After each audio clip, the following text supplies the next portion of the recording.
What you're about to hear will make you think twice about every late-night road trip you've ever taken. Welcome back to Verified Fears, the only channel that brings you true horror stories that have been researched, verified, and documented. I'm your host, and tonight we're riding shotgun with America's truckers into their worst nightmares. Every single night, over 3.5 million truck drivers navigate America's most isolated highways. They see things the rest of us never will. They encounter people we pray we never meet. And some of them never make it home. What you're about to witness are 11 true accounts, verified through police reports, news articles, and first-hand testimonies, of the most disturbing encounters ever reported by long-haul truckers. These aren't creepypastas. These aren't urban legends shared around campfires. These are real events that happened to real people, and some of the perpetrators are still out there. The stories I'm about to share have been cross-referenced with official documentation, police records, and corroborated by multiple sources. This is what makes Verified Fears different. Every nightmare you hear on this channel actually happened. Before we begin our journey into the darkness, I need you to do something for me. Hit that subscribe button and ring the notification bell, because Verified Fears uploads the most spine-chilling true stories every week. And trust me, you don't want to miss what's coming next. If these stories give you chills, smash that like button. It helps other horror fans discover these verified accounts of real terror. And if you're a trucker with your own disturbing encounter, drop it in the comments below. Every story gets investigated for potential future episodes. Now prepare yourself, because once we start this journey down America's darkest highways, there's no turning back. These 11 accounts will take you inside the cab, with drivers who faced their worst fears on lonely stretches of asphalt where help was hundreds of miles away. This is Verified Fears, where every nightmare is real, and story number 1 begins now. Let's dive into our first story, and I have to warn you, this one will make you question everything you think you know about the highways you travel. This account comes from veteran trucker Danny Rodriguez, a man who had been driving cross-country for over 15 years without a single major incident. Danny was known among his fellow drivers as someone who didn't spook easily, someone who'd seen it all and handled whatever the road threw at him with calm professionalism. That reputation would be tested on a cold February night in 2019 on Interstate 80 through Wyoming. Danny was hauling electronics from California to Chicago, running about 2 hours behind schedule due to weather delays. It was just past midnight when he hit that particularly desolate stretch between Laramie and Cheyenne. You know the one if you've driven it, where the wind howls across empty plains and your headlights seem to get swallowed by the darkness. The temperature had dropped to -15 degrees, and a light snow was making the road treacherous enough that Danny had to keep his speed down to about 50 miles per hour. That's when he first noticed the convoy behind him. 3 trucks, all running in perfect formation about a quarter-mile back. At first, Danny didn't think much of it. Truckers often travel together for safety, especially in bad weather. But as the miles passed, something began to feel off. The trucks maintained that exact distance no matter how Danny adjusted his speed. When he slowed down for a steep grade, they slowed down. When he sped up on a straight stretch, they matched his pace perfectly. It was like they were tethered to him by an invisible rope. Danny tried reaching out on his CB radio, cycling through the standard channels. "Hey, convoy behind me, you guys copy?" Nothing but static. He tried again on Channel 19, the unofficial trucker frequency. "This is eastbound driver at mile marker 235. looking to chat with the 3 trucks running behind me. Still nothing. Not even the usual chatter you'd expect to hear from other drivers in the area. The radio was completely silent, except for the occasional burst of static that almost sounded like whispered voices if you listened too closely. As Danny crested a hill near the 240-mile marker, he got his first clear look at the trucks in his mirrors. All 3 were older models. He could tell by their headlight configuration and the shape of their cabs. They looked like trucks from the 80s or 90s, the kind you don't see much on the road anymore. What struck him as odd was that despite the freezing weather and blowing snow, none of them had their running lights on. Just headlights cutting through the darkness like 6 glowing eyes. The feeling of unease grew stronger when Danny realized he hadn't seen any other traffic for over an hour. On a major interstate like I-80, even in the middle of the night, you'd expect to see at least a few cars or other trucks. But the highway was completely empty, except for Danny and his mysterious escort. It was as if they were driving through a world where everyone else had simply vanished. Danny decided to test his followers. He pulled into a rest area at mile marker 250, thinking the trucks would either stop as well or continue past him. Instead, they slowed down and parked in a line at the far end of the rest area, engines running, headlights still on. Danny could see the silhouettes of drivers in each cab, but they weren't moving. They were just sitting there, watching him. The rest area itself felt wrong. Despite being a major stop on a heavily traveled interstate, it was completely deserted. The parking lot lights were working, but they cast strange shadows that seemed to move even when nothing was there to cause them. The building that housed the restrooms and vending machines was dark, and when Danny approached it, he found a handwritten sign taped to the door that simply read, "Closed until further notice," in shaky handwriting. Danny decided he didn't want to find out what his followers wanted. He climbed back into his cab and pulled out of the rest area, glancing in his mirrors as he merged back onto the highway. The 3 trucks followed immediately, falling back into their perfect formation exactly a quarter mile behind him. This continued for another 50 miles. Through small towns that should have shown signs of life, but appeared completely abandoned. It was around 3 a.m. when things took a turn that still gives Danny nightmares. He was approaching a long uphill grade when his engine started sputtering. The temperature gauge began climbing toward the red zone, and he could smell burning coolant. Any trucker will tell you that losing your engine in the middle of nowhere in sub-zero weather isn't just an inconvenience. It can be a death sentence. Danny managed to coax his truck to the top of the grade before it died completely, rolling to a stop on the shoulder with his hazard lights flashing. The 3 trucks that had been following him didn't stop. They didn't even slow down. They passed him at regular highway speed, and as each one went by, Danny got his first clear look at the drivers. What he saw defied explanation. Each cab appeared to be empty, no driver visible behind the wheel, no movement inside. The trucks were driving themselves, or being driven by something Danny couldn't see. As the 3rd truck passed, Danny noticed something that made his blood run cold. Painted on the back of the trailer in faded letters was a company name he recognized. Westbound Freight Company. Danny knew that name because he'd read about it in trucking magazines. Westbound Freight had been a small trucking company that operated out of Wyoming in the 1980s. The company had shut down after 3 of their drivers disappeared during a blizzard in 1987, their trucks found abandoned on Interstate 80 with no trace of what had happened to the men. Danny sat in his dead truck, watching the taillights of the 3 westbound freight trucks disappear into the darkness ahead.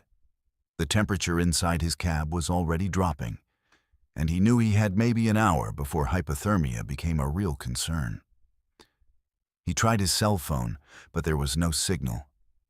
He tried his CB radio again, and this time he heard something that made his skin crawl. Faintly, through the static, he could hear voices having a conversation. 3 men discussing the weather, road conditions, and their delivery schedule. The conversation sounded normal, even mundane, except for one thing. The voices were talking about road conditions and truck stops that had changed decades ago. They mentioned a truck stop in Cheyenne that had been demolished in the early 2000s, as if it were still open. They discussed avoiding a construction zone that Danny knew had been completed 15 years earlier. Then one of the voices said something that made Danny's heart stop. "We've got a driver broken down at mile marker 285. Should we go back and help him?" Another voice responded, "Nah, let him freeze. We've got a schedule to keep." The third voice laughed, a sound like wind howling through a graveyard, and said, "He'll be joining us soon enough anyway." Danny realized with growing horror that they were talking about him. Somehow, these phantom drivers knew exactly where he was and what his situation was. As if responding to his thoughts, the radio crackled again, and one of the voices spoke directly to him. "Don't worry, Danny. The cold isn't so bad once you get used to it. We've been driving these roads for 37 years now, and the winter nights don't bother us anymore." At that moment, Danny saw headlights approaching from behind. Not the steady beams of normal headlights, but flickering, wavering lights that seemed to dance in the darkness. The 3 trucks were coming back for him, driving in reverse down the interstate at highway speed. As they got closer, Danny could see that the trucks themselves looked wrong. Their paint was faded and rusted, their chrome was tarnished, and ice crystals covered their windshields despite the fact that their engines were running. The lead truck stopped directly behind Danny's trailer, and he heard the sound of a door slamming. Footsteps crunched through the snow toward his cab. But when Danny looked in his mirrors, he couldn't see anyone walking. The footsteps stopped at his driver's side door, and someone knocked. 3 slow, deliberate knocks that echoed in the frigid air. A voice called out, muffled by the wind, but clearly audible. "Engine trouble, friend? We can give you a ride." The voice sounded friendly enough, but there was something wrong with it. Something that made Danny think of frozen vocal cords and lips blue with frostbite. We know these roads real well. Been driving them longer than most folks have been alive. Danny didn't answer. Every instinct he'd developed in 15 years of trucking was screaming at him not to open that door. He sat perfectly still, barely breathing, hoping that whoever or whatever was outside would give up and leave. The knocking came again, more insistent this time, and the voice called out again, "Come on, Danny. Don't be rude. We know you're in there, and we know you're getting mighty cold. Open up, and we'll get you warmed up real nice." The temperature in Danny's cab continued to drop, and his breath was coming out in visible puffs. He was starting to shiver uncontrollably, and he knew that his mysterious visitors were right. He wouldn't last much longer in the cold. But something told him that accepting their help would be far worse than freezing to death. That's when Danny heard the sound of another engine approaching from the east. Real headlights, steady, warm, and normal, cut through the darkness as a Wyoming state trooper pulled up behind the phantom convoy. Danny watched in his mirrors as the patrol car's emergency lights began flashing, illuminating the 3 trucks that had been following him. But in the red and blue strobing light, Danny could see that the trucks were different now. They were still the same older models, but now they looked like they actually belonged in a museum. Their paint was completely faded, their tires were flat and cracked, and frost covered every surface. Most disturbing of all, he could see through the windows of the cabs to the seats beyond. The trucks were definitely empty. The trooper's PA system crackled to life. "Driver of the disabled vehicle, this is Wyoming State Police.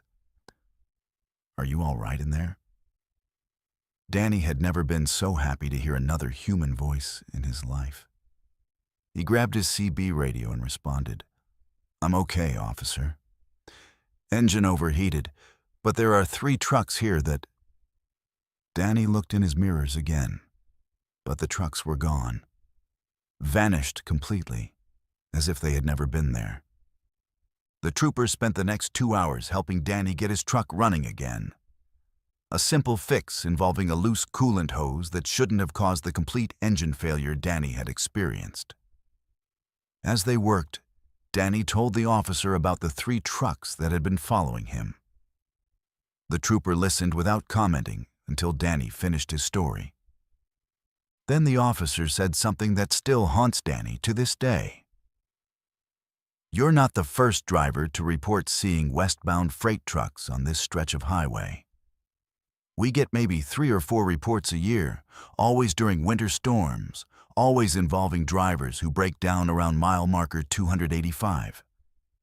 The strange thing is, we investigated the original disappearance of those westbound drivers back in '87. Found their trucks right here, in this exact spot, with the engines running and the heaters on full blast. But the cabs were frozen solid inside, like they'd been sitting empty in the cold for days." Danny got his truck running and completed his delivery to Chicago without further incident.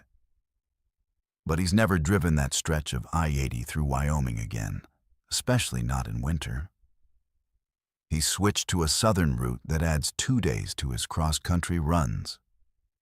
But as Danny puts it, 2 extra days of driving is a small price to pay to avoid spending eternity in a convoy of dead truckers. The truly disturbing part of this story isn't just Danny's experience. It's that the Wyoming State Police confirmed they have files on 17 similar encounters over the past 32 years. 17 drivers who broke down at mile marker 285 and reported being approached by the phantom westbound freight convoy. Of those 17 drivers, 3 were never seen again. Their trucks were found in the same condition as the original westbound vehicles. Engines running, heaters on, cabs frozen solid, and no trace of the drivers. The police won't officially comment on the disappearances, but Officer Mitchell Thompson, who helped Danny that night, retired from the force 6 months later. In his retirement interview with the local newspaper, he said something that adds a final chill to this account. "Some roads hold onto their ghosts, and some ghosts aren't content to just haunt. They're still trying to complete their routes, and they're always looking for drivers to join their convoy." Let's move on to our second story. And this one proves that sometimes the most terrifying encounters begin with the smallest mistakes. This account comes from Lisa Patterson, a long-haul trucker who had been driving for 8 years and prided herself on knowing every major road across the country like the back of her hand. Lisa was the kind of driver who could navigate from Seattle to Miami without ever looking at a GPS, relying instead on her encyclopedic knowledge of interstates, truck stops, and shortcuts that most drivers never discovered. It was a humid August night in 2021 when Lisa was hauling furniture from North Carolina to Texas, taking her usual route along Interstate 40. She was running ahead of schedule and feeling good about making an early delivery when she hit unexpected construction near the Tennessee-Arkansas border. The highway was completely shut down due to an overturned chemical truck, and the detour signs directed traffic onto a series of back roads that would eventually connect to Highway 67 South. Lisa had driven this detour once before, maybe 2 years earlier, so she wasn't particularly concerned. The route added about 40 miles to her trip, but it would get her around the construction and back on track. What she didn't realize was that road construction and rural development had changed the area significantly since her last visit. New roads had been built, old ones had been abandoned, and the detour signs she was following were actually leftovers from a previous construction project that should have been removed months earlier. By the time Lisa realized she was lost, she had been driving on increasingly narrow country roads for over an hour. Her GPS had lost signal about 20 minutes earlier, and her CB radio was picking up nothing but static. The roads she was traveling weren't even marked on her trucking atlas, and every turn seemed to lead to another unmarked intersection with no signs indicating which direction led back to civilization. The landscape around her was unsettling in a way that Lisa couldn't quite put her finger on. The trees on both sides of the road were dense and overgrown, creating a tunnel effect that blocked out most of the moonlight. What little she could see in her headlights looked wrong somehow. Farmhouses that appeared to be abandoned, with broken windows and overgrown yards, but with fresh tire tracks in their driveways. Fields that should have been full of crops in late summer, but were instead covered with dead vegetation that looked like it had been burned or poisoned. Lisa's first instinct was to turn around and backtrack to the interstate. But the roads she was traveling were too narrow for a semi-truck to make a U-turn. She would need to find a wide spot or an intersection large enough to maneuver her rig around. As she continued forward, looking for a place to turn around, she began to notice that she was passing the same landmarks repeatedly. A rusted mailbox shaped like a cow, a dead tree with distinctive twisted branches, a red barn with half its roof missing. At first, Lisa thought she was just confused, and that the rural landscape was making similar-looking features seem identical. But when she passed the cow-shaped mailbox for the 4th time, she knew something was seriously wrong. According to her odometer, she had been driving for 2 hours since leaving the interstate. But somehow she was traveling in a circle on roads that should have been leading her in a straight line. Lisa decided to stop at the next house that showed signs of life and ask for directions. She'd always been independent and prided herself on never needing help on the road. But getting home safely was more important than her ego. The first house she came to was a small white farmhouse with a porch light on and what appeared to be a television flickering through the front window. Lisa pulled into the gravel driveway and walked up to the front door. When she knocked, the television sound stopped immediately, but no one came to the door. Lisa could see that the lights were on inside, and she was certain she had seen movement through the window as she approached. She knocked again, louder this time, and called out, "Excuse me, I'm a truck driver and I'm lost. Could you help me with directions?" Still no response, but Lisa could hear what sounded like whispering coming from inside the house. As Lisa turned to leave, she noticed something that made her blood run cold. There were children's toys scattered around the front yard, a tricycle, some dolls, a sandbox filled with sand. But the toys were covered in a thick layer of dust and dirt, as if they had been sitting outside for years.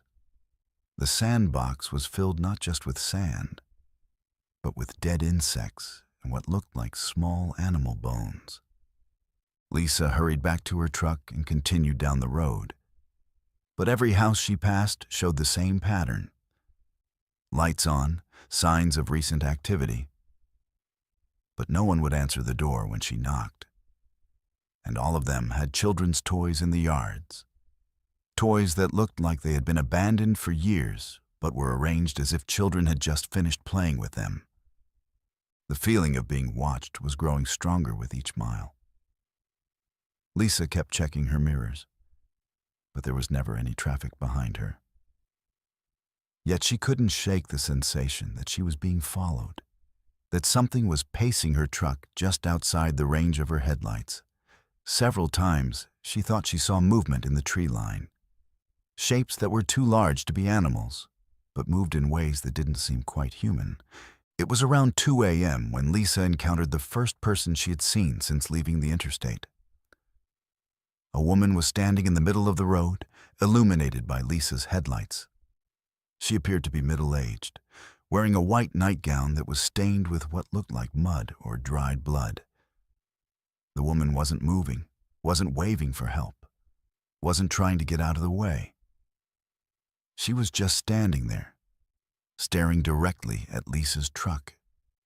Lisa slowed down and came to a stop about 20 feet from the woman. She rolled down her window and called out, "Ma'am, are you all right? Do you need help?" The woman didn't respond, didn't even acknowledge that Lisa had spoken. She continued staring at the truck with an expression that Lisa later described as hungry, like she was looking at a meal instead of a person. After several minutes of trying to communicate with the woman, Lisa decided to carefully drive around her. But as she began to move, the woman moved as well, always positioning herself directly in front of the truck. It became clear that she had no intention of letting Lisa pass. The woman's movements were strange and unnatural. She would glide from one side of the road to the other without appearing to take steps, and her feet never seemed to quite touch the ground. Lisa decided to back up and find another route. But when she put the truck in reverse and checked her mirrors, she discovered that there were now more people standing behind her truck. At least 6 figures in similar stained nightgowns, all standing perfectly still, all staring at her truck with the same hungry expression. Lisa was surrounded. That's when Lisa noticed that her truck's engine was running rough. The RPMs were fluctuating wildly, and she could smell something burning. Her temperature gauge was climbing toward the red zone, and her oil pressure was dropping. It was as if the truck itself was being affected by whatever was happening on this road. Lisa had maintained this truck meticulously for 3 years, and it had never given her a moment's trouble. The mechanical failures were too sudden and too severe to be coincidental. The figures around her truck began to move closer, closing the circle. Lisa could see their faces more clearly now in her headlights, and what she saw defied explanation. Their skin was pale and waxy, like candle wax that had been melted and reformed. Their eyes were completely black, with no visible pupils or irises. And when they opened their mouths, Lisa could see that their teeth were sharp and pointed, like a shark's teeth but arranged in human jaws. Lisa made a desperate decision. She gunned the engine and drove straight toward the woman in front of her truck, hoping to either scare her into moving or, if necessary, push through. But as the truck approached, the woman simply vanished, not moved aside, not jumped away, but literally disappeared like smoke. The other figures did the same, melting away into the darkness as if they had never been there. Lisa's truck suddenly roared back to life, all the mechanical problems disappearing as quickly as they had appeared. She floored the accelerator and raced down the road, not caring about the narrow turns or steep hills, focused only on getting as far away from those figures as possible. Behind her, she could hear what sounded like screaming, but it was coming from the trees on both sides of the road, following her as she drove. After 20 minutes of driving at dangerous speeds through the winding roads, Lisa saw something that almost made her cry with relief. A sign indicating that she was approaching Highway 67. She followed the signs and found herself back on a major road with normal traffic and functioning street lights. Her GPS immediately picked up a signal again, and her CB radio crackled back to life with the familiar chatter of other truckers in the area.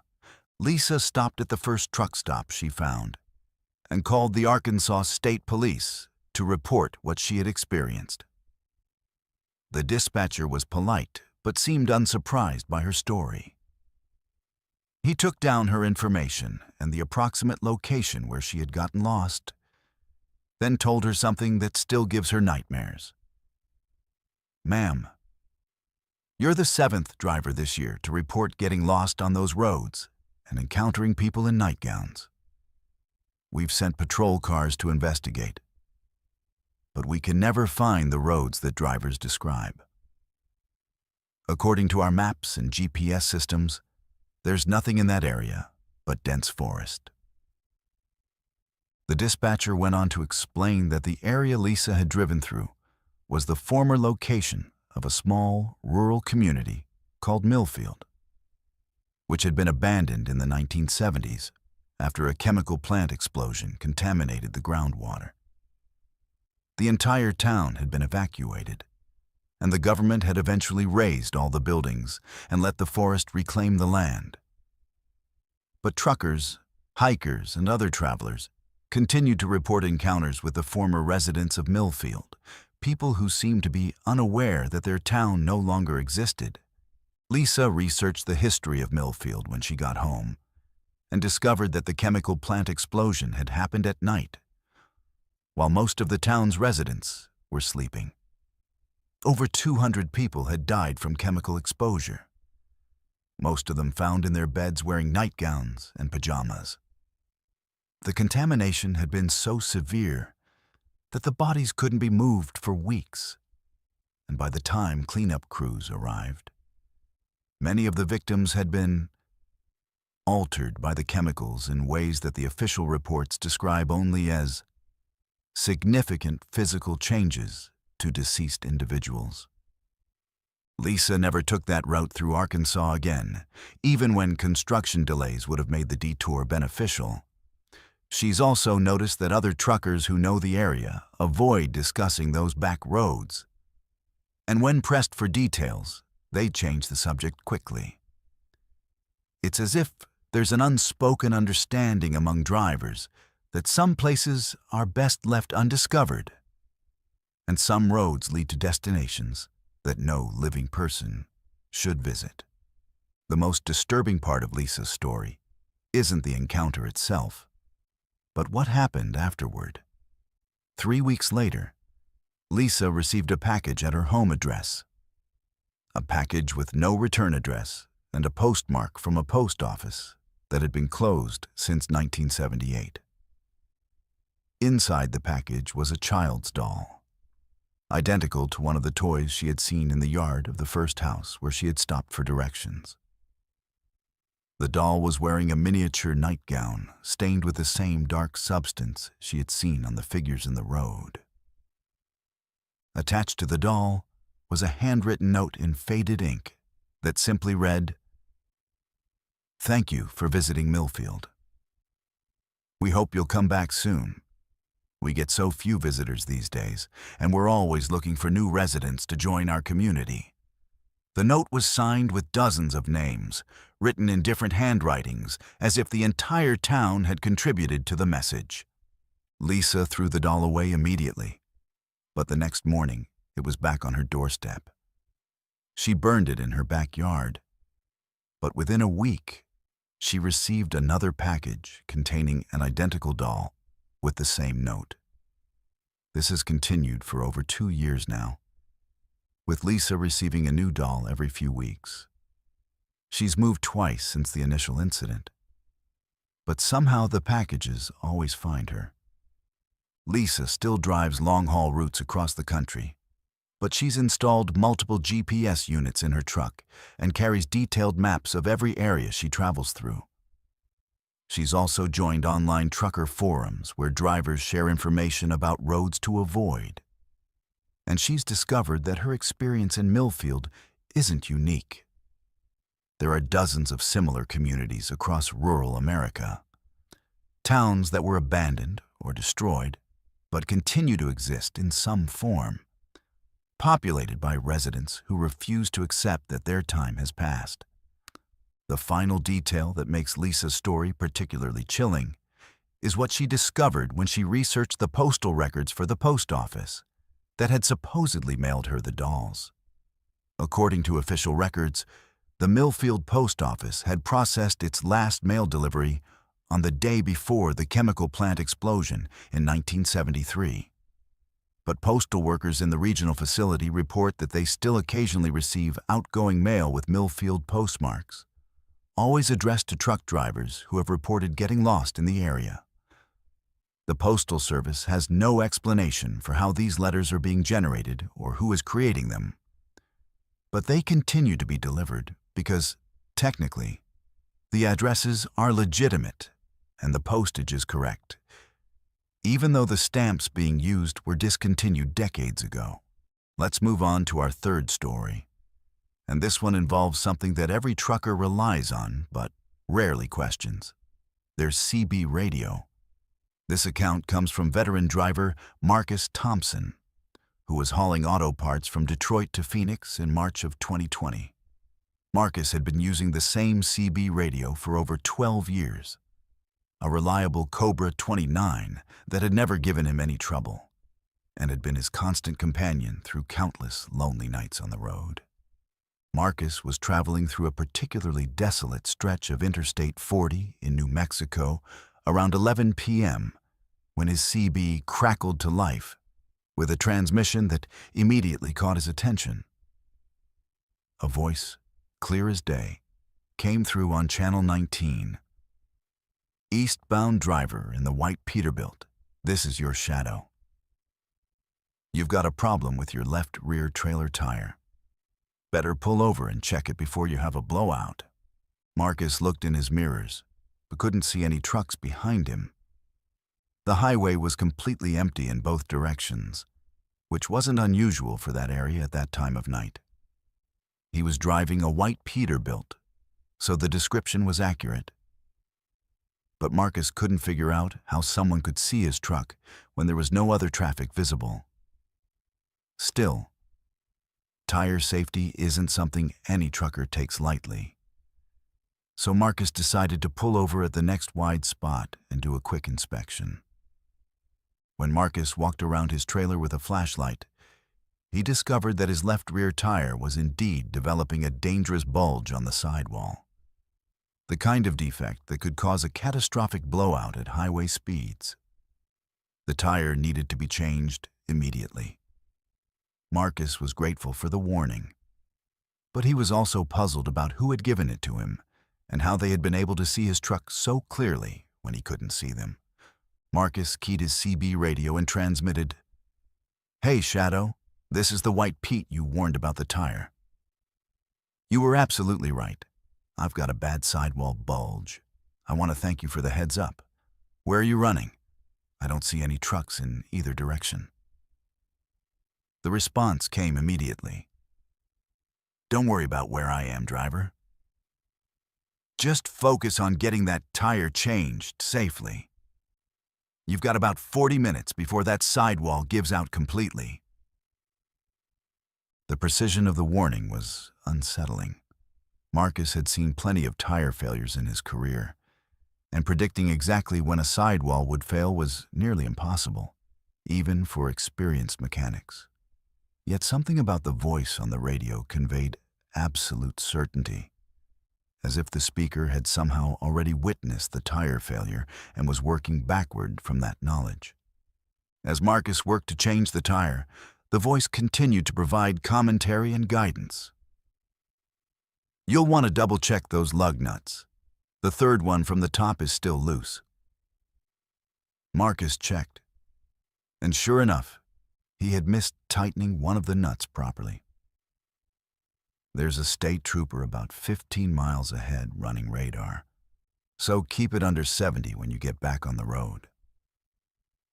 Every piece of information the voice provided turned out to be completely accurate, but the most disturbing part was what the voice knew about Marcus personally.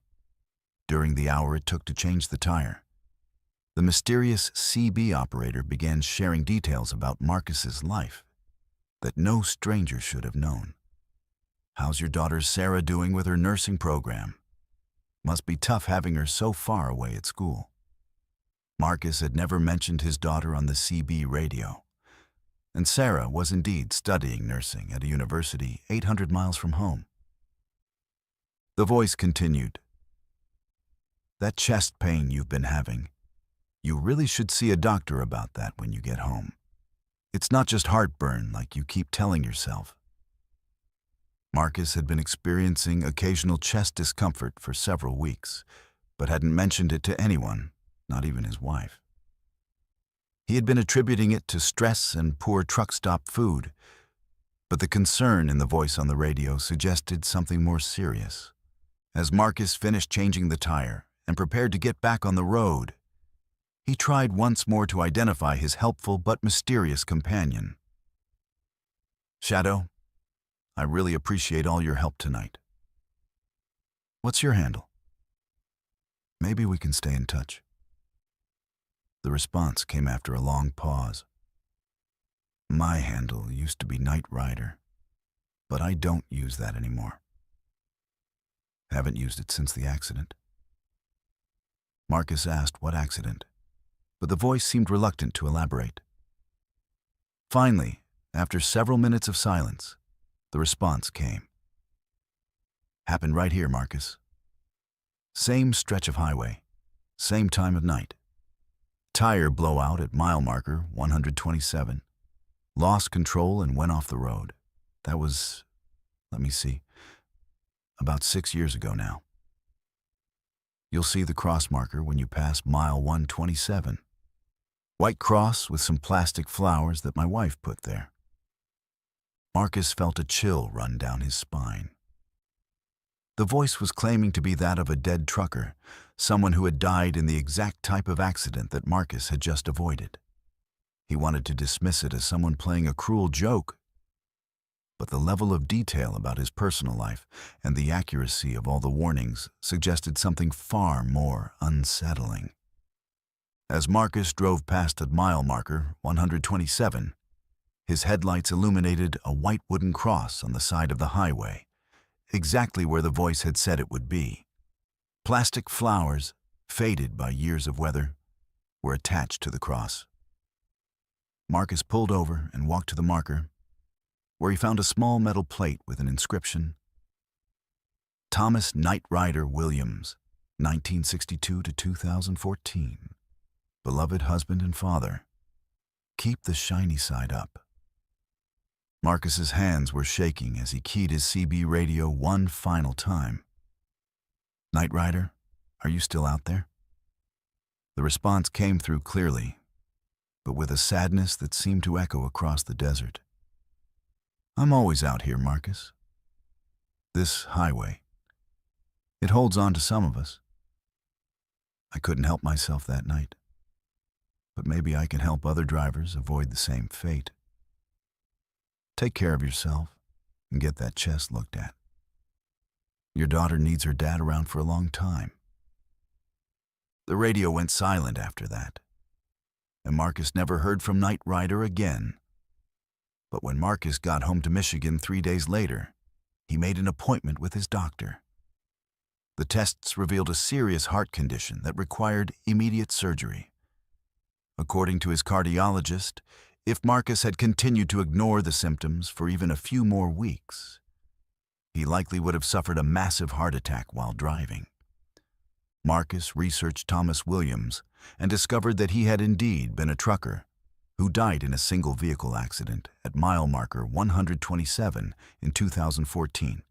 Williams had been driving for over 20 years and was known among other truckers for his willingness to help fellow drivers with mechanical problems and road advice. His wife confirmed that his CB handle had been Knight Rider and that he had been driving a route from Detroit to Phoenix when the accident occurred. The most chilling detail Marcus discovered was that Thomas Williams had died exactly 6 years to the day before Marcus's encounter with the voice on July 1st, Channel 19. Every year, on the anniversary of his death, The New Mexico State Police received reports from truckers claiming to have received warnings about road hazards from someone calling himself Night Rider on mile marker 127. The warnings are always accurate, and they've prevented dozens of accidents over the years. Marcus still drives that route regularly, and he always listens carefully to his CB radio when passing mile marker 127. He's never heard from Night Rider again, but other truckers have told him about receiving similar warnings in the same area. The trucking community has begun to refer to that stretch of highway as Night Rider's Beat. And many drivers make a point of thanking the guardian spirit who continues to watch over his fellow truckers long after his own journey ended. Our fourth story takes us to a situation that every trucker has faced at some point, the decision of whether or not to pick up a hitchhiker. This account comes from Angela Rivera, a driver who had been hauling freight for 9 years and had a strict personal policy of never picking up strangers. That policy saved her life on countless occasions, but it was almost broken by what seemed like an innocent encounter on Highway 2 in North Dakota during a brutal winter storm in January 2022. Angela was driving eastbound toward Fargo with a load of farming equipment when the storm hit with a vengeance. Visibility dropped to almost zero, and the wind was howling across the plains with such force that it was pushing her 60,000-pound truck sideways on the highway. Angela had slowed to about 30 miles per hour and was considering pulling over to wait out the worst of the storm when she saw a figure standing beside the road. It was a young woman, maybe early 20s, wearing nothing but jeans and a thin jacket that was completely inadequate for the sub-zero temperatures. She wasn't actively trying to flag down traffic, just standing there in the blowing snow about 10 feet from the roadway. Angela's first instinct was to keep driving. Her company had strict policies against picking up hitchhikers, and she had never broken that rule. But something about the sight of this girl standing in a deadly blizzard without proper clothing made Angela reconsider. Angela pulled over about 50 yards past where the girl was standing and sat in her idling truck for several minutes, debating what to do. The temperature outside was minus 20 degrees, with a wind chill that made it feel like minus 40. No one could survive long in those conditions without proper shelter. Angela finally made the decision that probably saved both their lives. She decided to at least offer the girl a ride to the next town, which was about 40 miles ahead. Angela put the truck in reverse and backed up to where the girl was standing. She rolled down her passenger window and called out, "Hey, do you need help? It's dangerous to be out in this weather."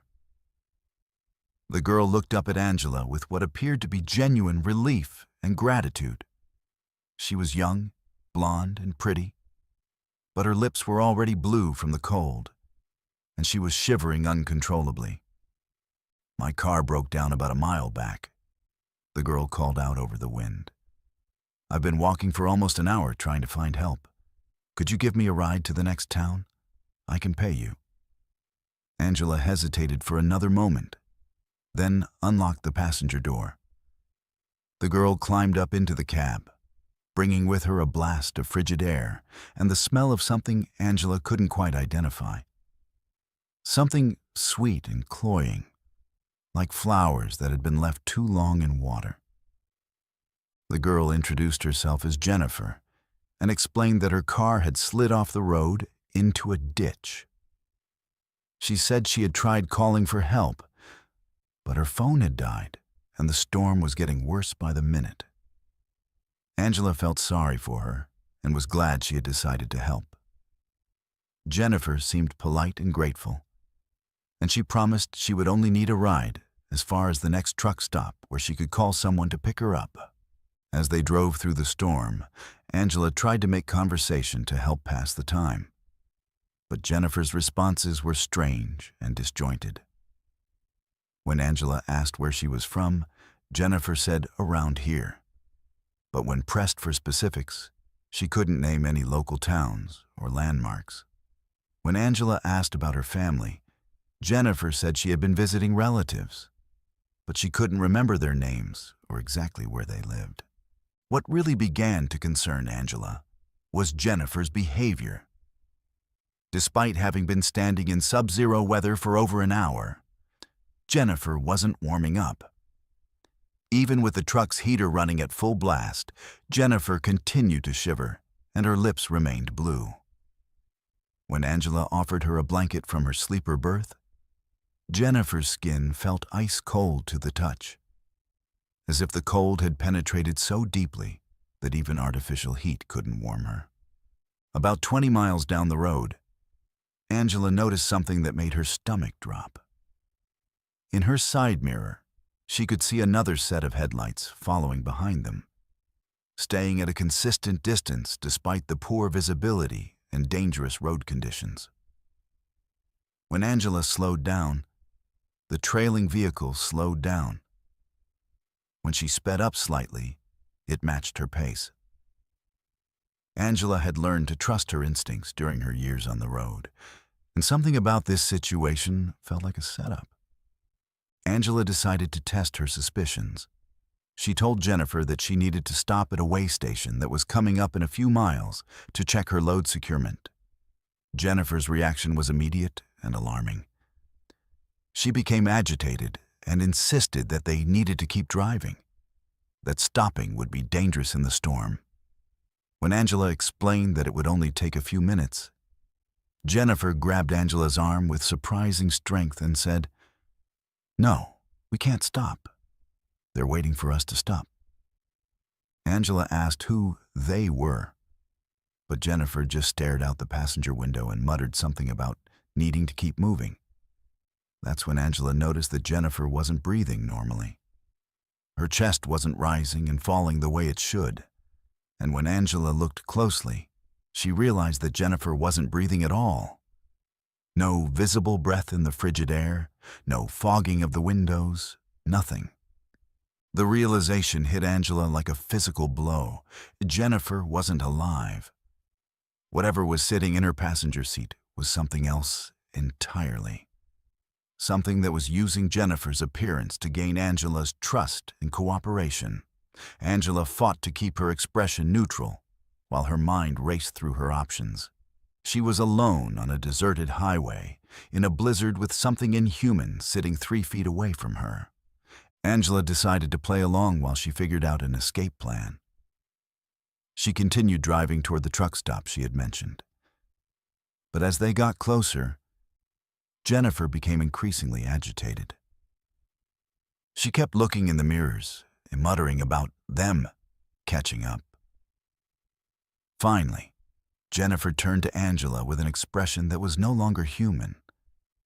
Her eyes had gone completely black, and when she smiled, Angela could see that her teeth were sharp and pointed. "You know what I am, don't you?" Jennifer said in a voice that was no longer quite human. "I can smell your fear. It's delicious."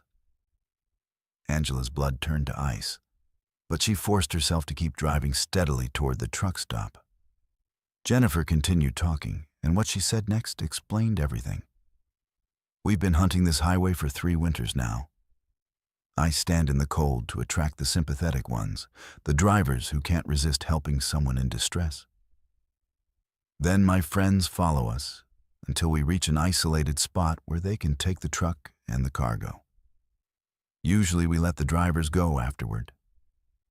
But lately we've been getting hungrier." Angela realized that the headlights following them belonged to Jennifer's accomplices, and that she was being led into a trap.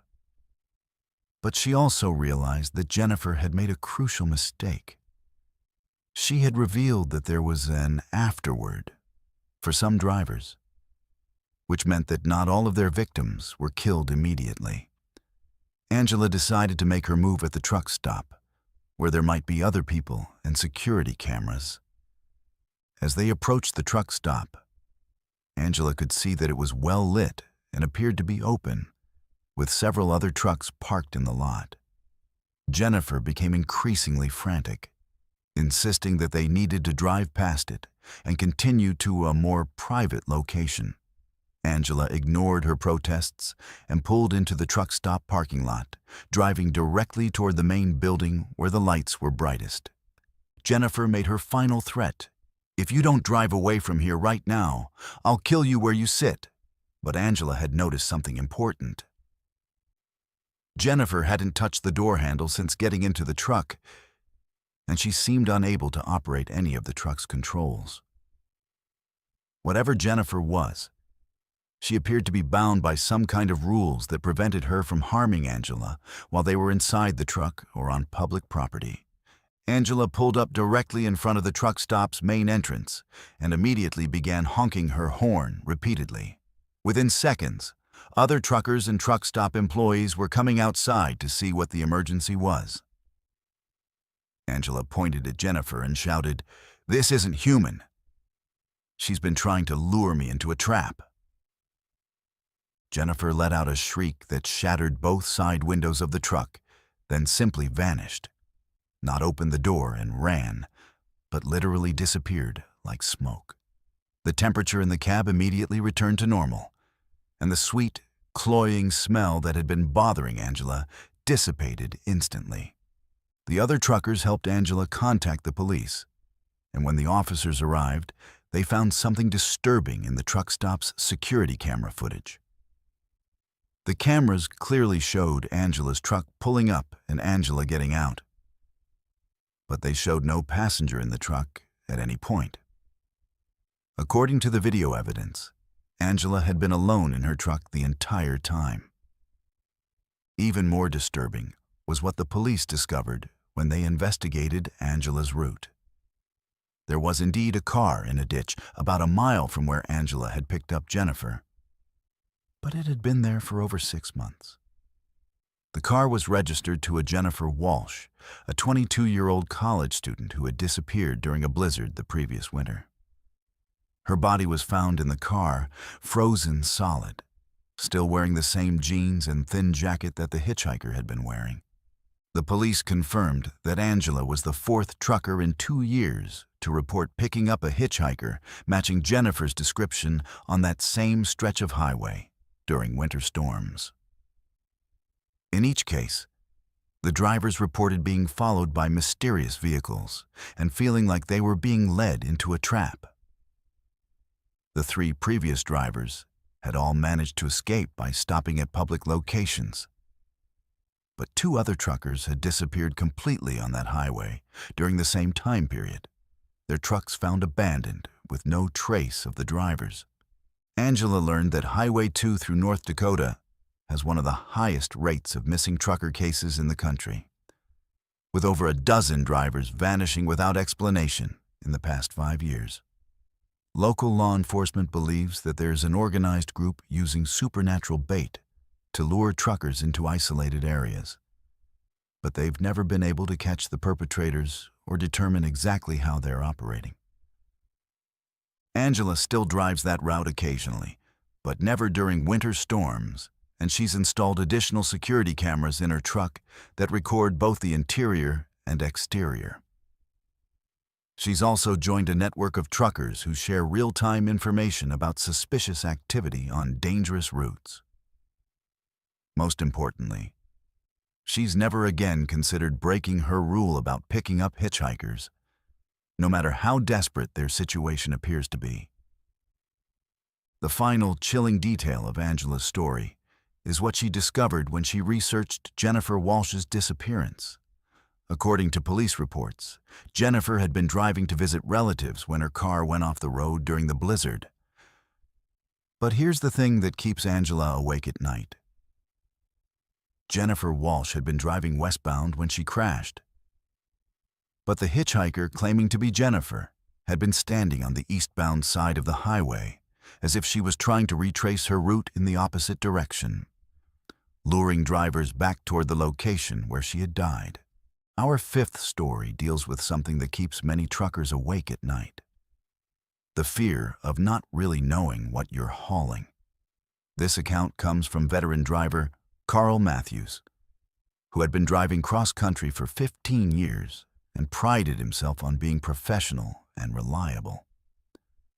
Carl was the kind of driver that companies trusted with their most valuable and sensitive shipments, which is why he was chosen for what seemed like a routine but high-paying job. In September 2021, Carl received a call from his dispatcher about a special delivery that needed to be handled with absolute discretion. The cargo was a single shipping container that needed to be transported from a private warehouse outside of Memphis to a research facility in Colorado. The pay was exceptional, almost 3 times his normal rate. And the only requirements were that Carl could not open the container under any circumstances.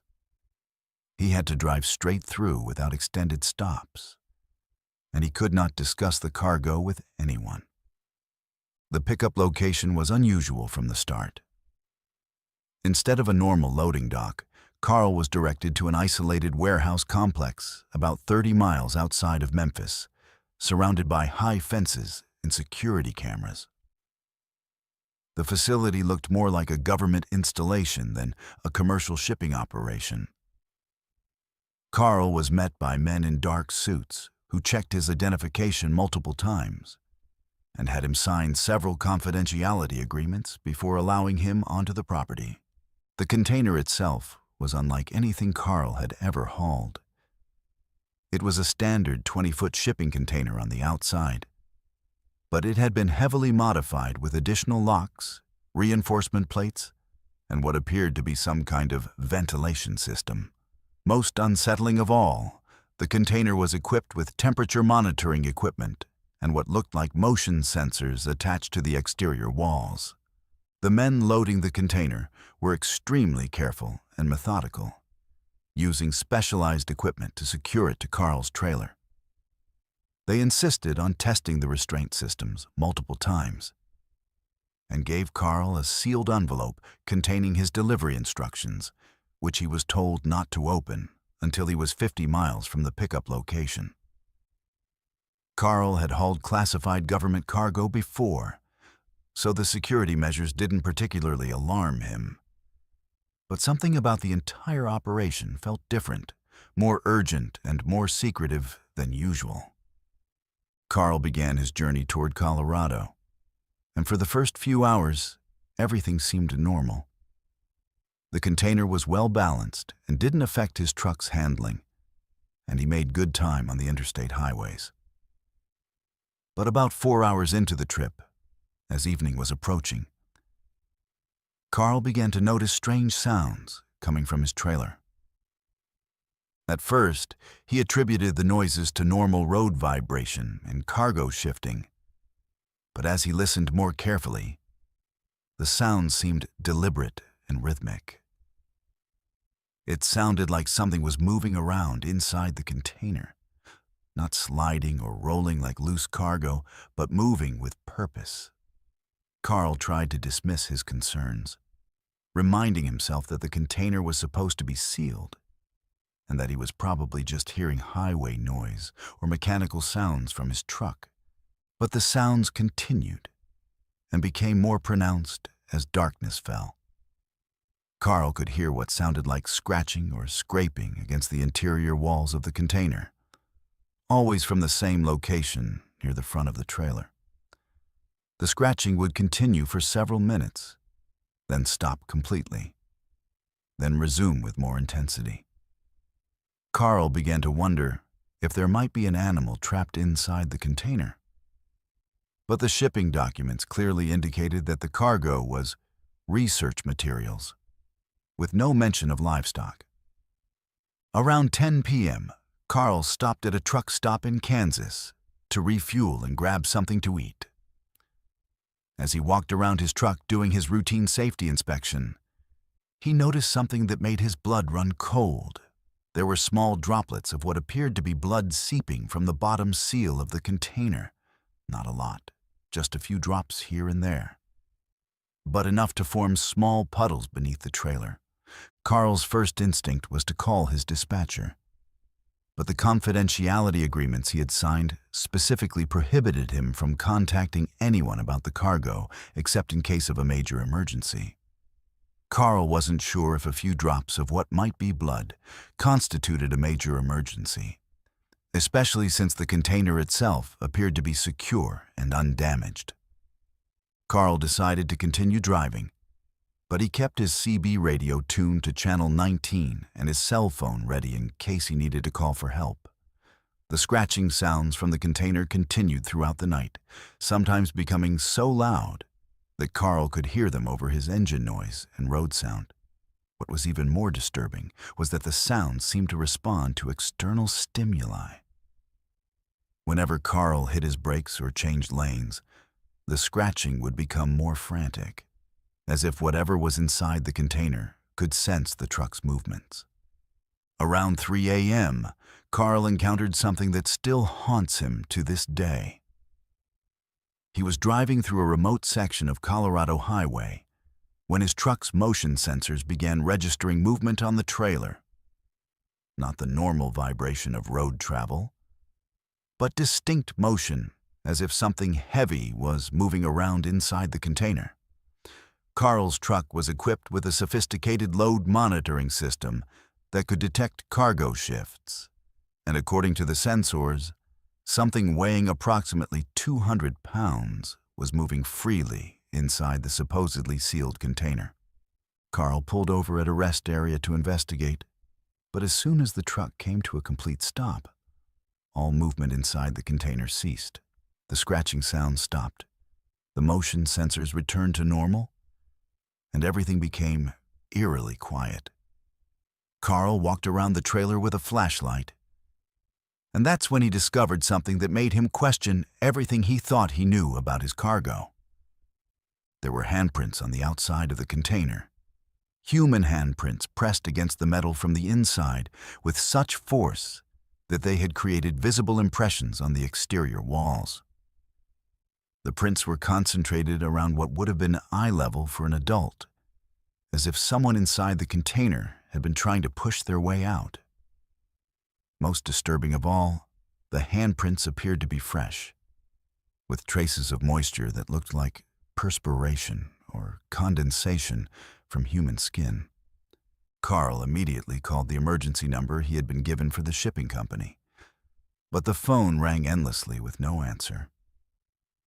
He tried calling his dispatcher, but got only a message saying that the number was no longer in service. Carl was beginning to realize that he might have been deceived about the nature of his cargo, and that he might be involved in something illegal or dangerous. That's when Carl heard the voice. It was muffled and distorted by the container walls, but it was definitely human. A man's voice calling out, "Help me, please help me. I don't know where I am. Please don't leave me in here." The voice was weak and desperate, like someone who had been trapped for days without food or water. Carl tried to respond, calling out, "I'm going to get you out of there. Can you tell me how many people are in the container with you?" The response chilled him to the bone. "There are 3 of us left. There were more, but they didn't make it. Please hurry. We don't have much time left." Carl realized that he was transporting kidnapped people, and that some of them had already died during the journey. He immediately called 911 and reported his location and situation to Colorado State Police. Within 20 minutes, police and emergency vehicles had surrounded the rest area, and a specialized hazmat team began working to open the container safely. What they found inside defied explanation and contradicted everything Carl thought he knew about his cargo. The container was completely empty, except for a sophisticated climate control system and what appeared to be medical monitoring equipment. There were no people, living or dead, inside the container. But there was evidence that people had been inside recently. Personal belongings, food wrappers, and what appeared to be makeshift bedding in one corner. Most disturbing of all, The monitoring equipment inside the container was still recording vital signs: heart rates, breathing patterns, and brain activity for 3 distinct individuals. According to the medical readouts, 3 people were alive and conscious inside the container, but there was no one there. The equipment was detecting the presence of people who couldn't be seen or found. The police investigation revealed that Carl had been hired by a shell company with connections to illegal human trafficking operations. But the organization disappeared completely after Carl's arrest. The warehouse where he had picked up the container was found abandoned, with no trace of the men who had loaded his truck. Most mysteriously, there was no record of the container ever existing. The serial numbers were fake, and the shipping documents Carl had been given were sophisticated forgeries. Carl was eventually cleared of any wrongdoing when investigators confirmed that he had been deceived and manipulated by the trafficking organization.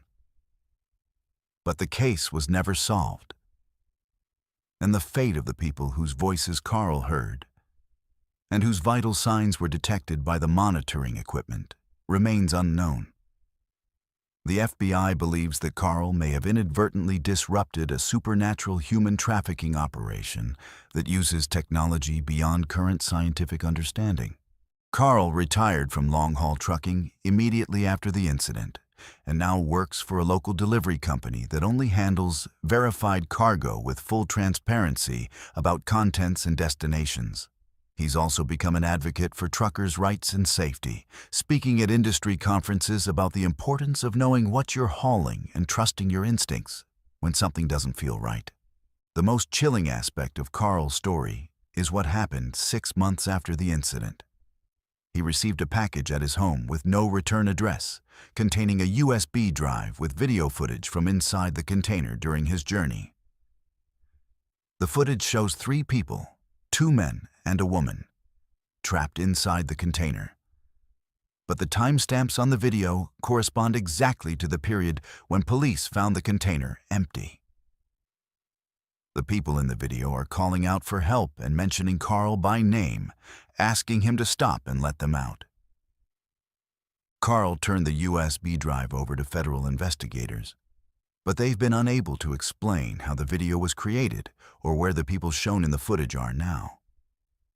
The investigation remains open, and the FBI continues to receive reports of truckers being hired for similar mysterious deliveries involving sealed containers and unusually high pay rates.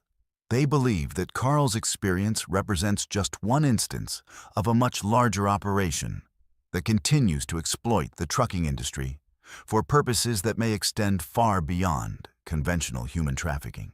Our 6th story takes us to one of the most familiar sights for any long-haul trucker, the 24-hour truck stop. These places are supposed to be havens of safety and normalcy, which makes this account from driver Rebecca Santos all the more disturbing. Rebecca had been driving professionally for 11 years and knew virtually every major truck stop between California and New York.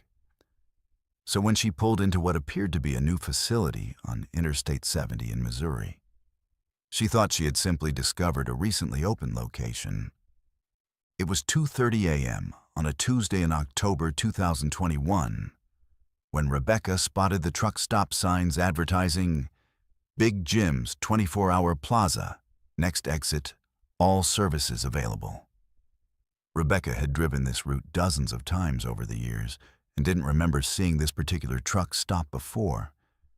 But new facilities were always opening, and the signs looked professional and legitimate.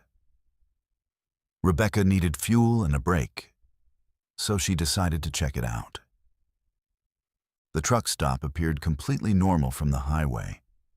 Bright lights, a large parking area with plenty of space for big rigs, and a modern-looking main building with a typical convenience store and restaurant setup. Rebecca pulled into the fuel island and noticed that despite being well past midnight, the place was busy with other truckers fueling up and moving through the lot. Everything seemed perfectly routine. Rebecca began fueling her truck and noticed that the diesel price was significantly lower than what she had been seeing at other stops. Almost 40 cents per gallon, cheaper than the national average. When she mentioned this to the attendant who came out to clean her windshield, he smiled and said, "We keep our prices low to build customer loyalty. Once you stop here, you'll want to come back." Something about the way he said it made Rebecca slightly uncomfortable. But she appreciated the savings and decided to go inside to grab some coffee and snacks. The interior of the truck stop was impressive. Clean, well-stocked, and modern, with a restaurant section that was serving hot food despite the late hour. Rebecca noticed that there were quite a few other truckers inside, some eating at the restaurant, others browsing the merchandise aisles, and several more just sitting in the seating area drinking coffee. What struck Rebecca as odd was how quiet everyone was. There was none of the usual trucker conversation and camaraderie that you'd expect to find at a busy truck stop. Rebecca grabbed her items and approached the checkout counter, where a friendly middle-aged woman rang up her purchases. As the clerk was processing her payment, she asked Rebecca, "Will you be staying with us tonight? We have excellent sleeping facilities, and many of our customers find that once they rest here, they don't want to leave." Rebecca politely declined, explaining that she preferred to sleep in her own truck. But the clerk's response was unusual. "That's what they all say at first. But Big Jim's has a way of growing on people." As Rebecca walked back to her truck, she began to notice things that hadn't registered during her initial arrival. The other truckers in the parking lot were moving very slowly and deliberately, almost like they were sleepwalking. Several drivers were just standing beside their trucks, not doing anything productive, just staring off into the distance. When Rebecca tried to make eye contact or wave at fellow drivers, they either didn't respond or gave her blank stares that seemed to look right through her. Rebecca decided she wanted to leave immediately, but when she climbed into her truck and tried to start the engine, nothing happened.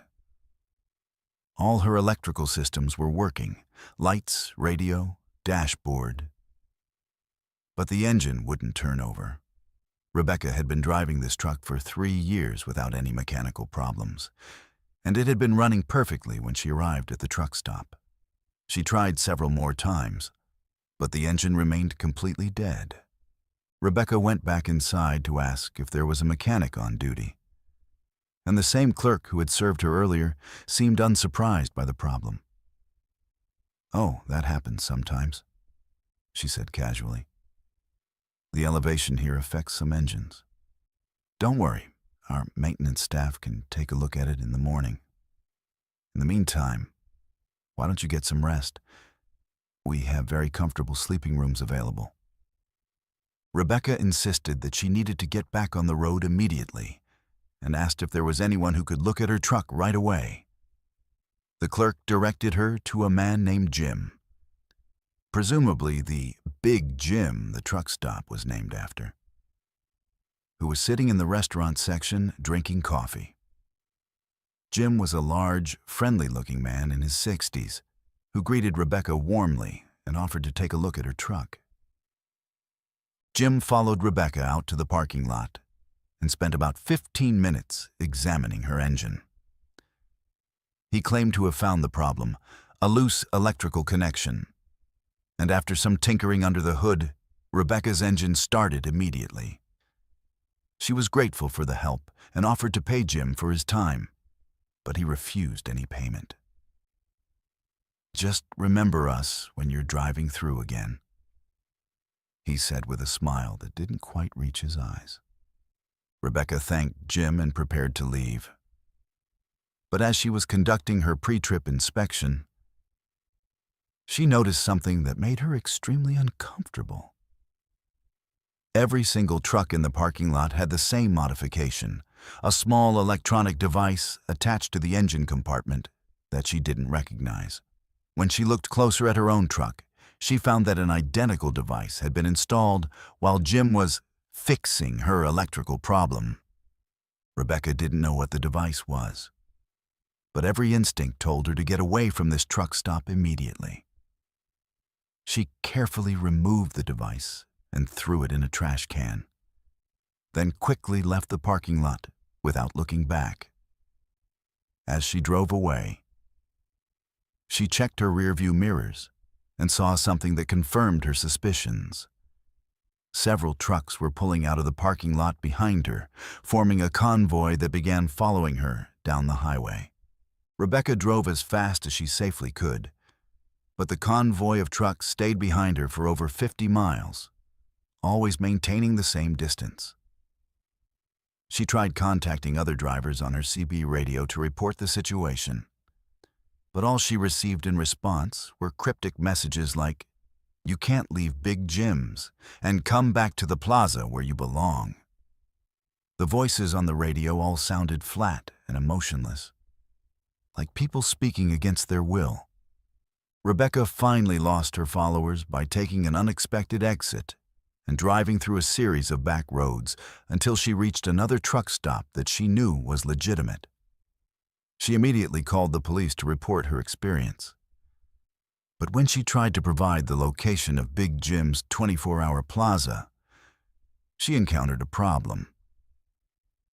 According to her GPS and trucking atlas, there was no truck stop at that exit on Interstate 70. The police were polite but skeptical until Rebecca showed them the electronic device she had removed from her truck. The officers had never seen anything like it and called in specialists from the Missouri State Police to examine it. The device turned out to be a sophisticated tracking and control system that could remotely monitor and disable vehicle engines. The technology was far more advanced than anything commercially available, and investigators were unable to determine who had manufactured it. Rebecca provided detailed directions to the truck stop's location, and police conducted an investigation the following day. What they found was an empty lot with the concrete foundations of a truck stop that had been demolished over 20 years earlier.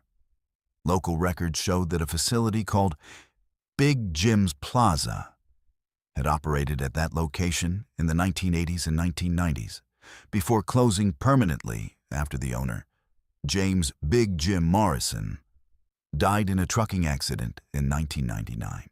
Further investigation revealed that Rebecca was not the first driver to report encountering the phantom truck stop.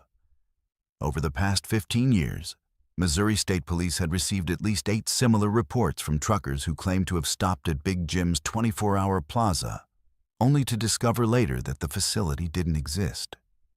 In each case, the drivers described having mechanical problems that were mysteriously resolved by a helpful man named Jim, and several reported finding unknown electronic devices attached to their trucks. Most disturbing of all, police discovered that 3 truckers who had reported stopping at the phantom truck stop had subsequently disappeared while driving through Missouri. Their trucks were found abandoned at various locations along Interstate 70, with no trace of the drivers and no indication of what had happened to them. In each case, the missing truckers had last been seen on traffic cameras passing the exit, where Big Jim's Plaza was supposed to be located. Rebecca changed her regular route to avoid that section of Interstate 70. But 6 months after her encounter, she received a postcard in the mail with a picture of Big Jim's 24-hour plaza and a message that read, "We miss you at Big Jim's. Your sleeping room is still available whenever you're ready to come home." The postcard was postmarked from a Missouri post office. But when Rebecca contacted postal authorities, they had no record of the postcard being processed through their system. Rebecca shared her story with other truckers through online forums and discovered a disturbing pattern. Drivers who reported encountering the phantom truck stop often received similar postcards and phone calls encouraging them to return. Several truckers reported that their GPS systems would occasionally try to route them to the non-existent truck stop. displaying directions to Big Jim's Plaza, even when they were hundreds of miles away from Missouri. The investigation into Big Jim's Plaza remains open, but authorities have been unable to explain how multiple truckers can have nearly identical experiences at a location that doesn't exist. The FBI has classified the case as a potential fraud operation involving advanced technology, but they've found no evidence of who might be operating such a scheme or what their ultimate goal might be. Rebecca continues to drive professionally, but has installed multiple backup GPS systems and carries paper maps to avoid relying on electronic navigation. She's also become part of an informal network of truckers who share information about suspicious truck stops and unusual encounters on the road. Most importantly, she's learned to trust her instincts completely. When something feels wrong, no matter how normal it appears on the surface, she doesn't ignore that feeling. The final unsettling detail of Rebecca's story is what happened when she researched James Big Jim Morrison, the original owner of the truck stop. According to newspaper accounts from 1999, Morrison died when his truck's brakes failed on a steep grade, causing him to crash into a bridge abutment. The accident report noted that Morrison's truck had been equipped with an experimental electronic braking system that malfunctioned, leading to the fatal crash. The technology was similar in design to the device that Rebecca found attached to her own truck, a device that could remotely control vehicle functions and potentially cause accidents that would appear to be mechanical failures. Our seventh story demonstrates why some truckers develop superstitions about certain types of cargo, and this account from driver James Mitchell will make you understand why. James had been driving for 13 years and specialized in hauling high-value items that required extra security and careful handling, artwork, antiques, and collectibles for auction houses and private collectors. It was lucrative work that paid well above standard freight rates.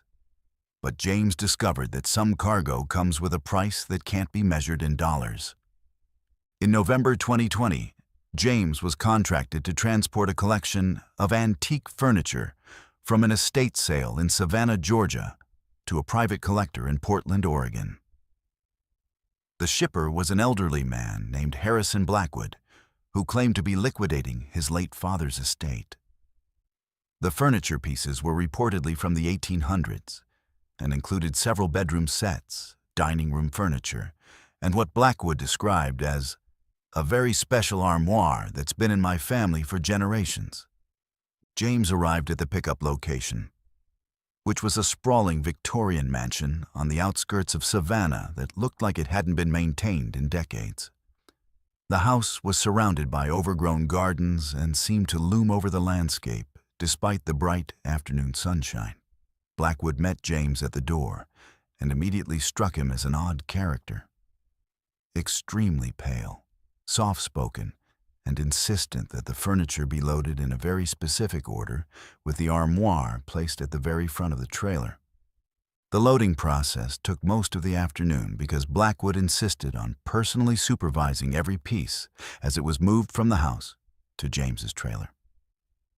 What struck James as unusual was how cold the furniture felt.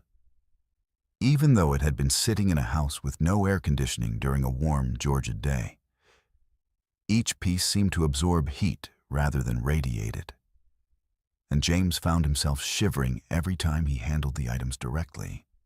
The armoire that Blackwood had mentioned was particularly unsettling. It was a massive piece, nearly 8 feet tall and made of dark wood that seemed to absorb light rather than reflect it. The piece was ornately carved with figures that appeared to be angels and demons intertwined in various poses. What made James uncomfortable was that the carved figures seemed to change depending on the angle from which you viewed them. What looked like an angel from one side appeared demonic from another. Blackwood insisted that the armoire remain locked during transport and gave James a very specific warning. Under no circumstances should you open this piece or allow anyone else to examine it. The lock is there for everyone's protection. James had transported valuable antiques before and was accustomed to security requirements. But something about Blackwood's tone suggested that the concern was about more than theft or damage. James began his cross-country journey late in the afternoon, planning to drive through the night to make up time. For the first few hours, everything seemed normal.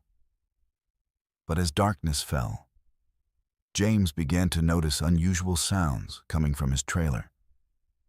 At first, he attributed the noises to normal settling and shifting of the furniture. But as he listened more carefully, the sounds became distinctly unsettling. It sounded like wood creaking and groaning, but not from road vibration or temperature changes. The sounds were rhythmic and purposeful, like someone was moving around inside the trailer. James pulled over at a rest area around midnight to check his load securement, and what he found made his blood run cold. Several of the smaller furniture pieces had moved from their original positions, despite being properly tied down with heavy-duty straps. More disturbing was the condition of the armoire. The massive piece remained in its original position, but the lock that Blackwood had been so concerned about was now hanging open.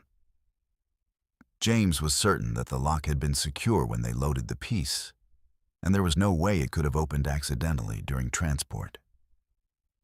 James approached the armoire cautiously and noticed that the carved figures on its surface seemed more pronounced in the dim light of the rest area, their expressions appearing more sinister and lifelike.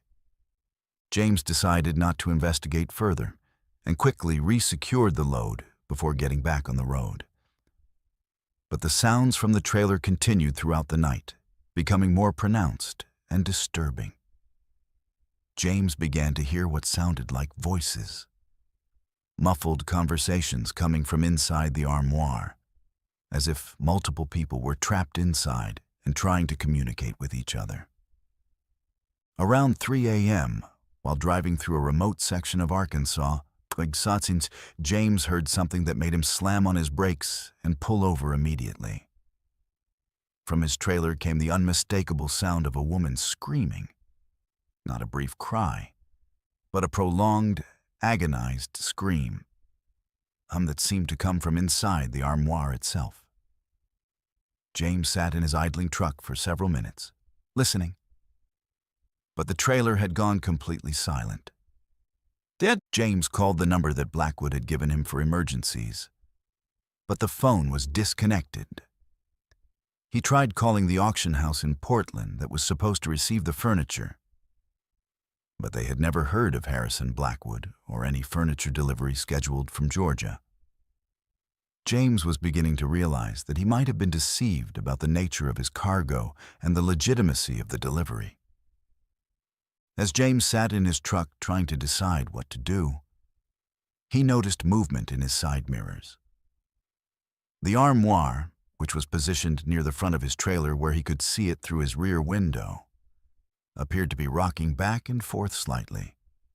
The movement was subtle but consistent, as if something inside the massive piece was trying to get out.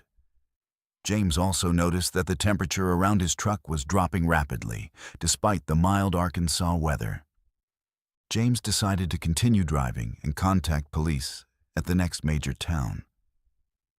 But as he prepared to pull back onto the highway, he heard a voice calling his name. The voice was coming from his trailer, clear and distinct. "James, please help us. We've been trapped in here for so long. Please open the door and let us out." The voice was that of a young woman, and it sounded desperate and pleading. James ignored the voice and continued driving, but the pleas continued throughout the night. He heard multiple voices, men, women, and children, all begging to be released from the armoire.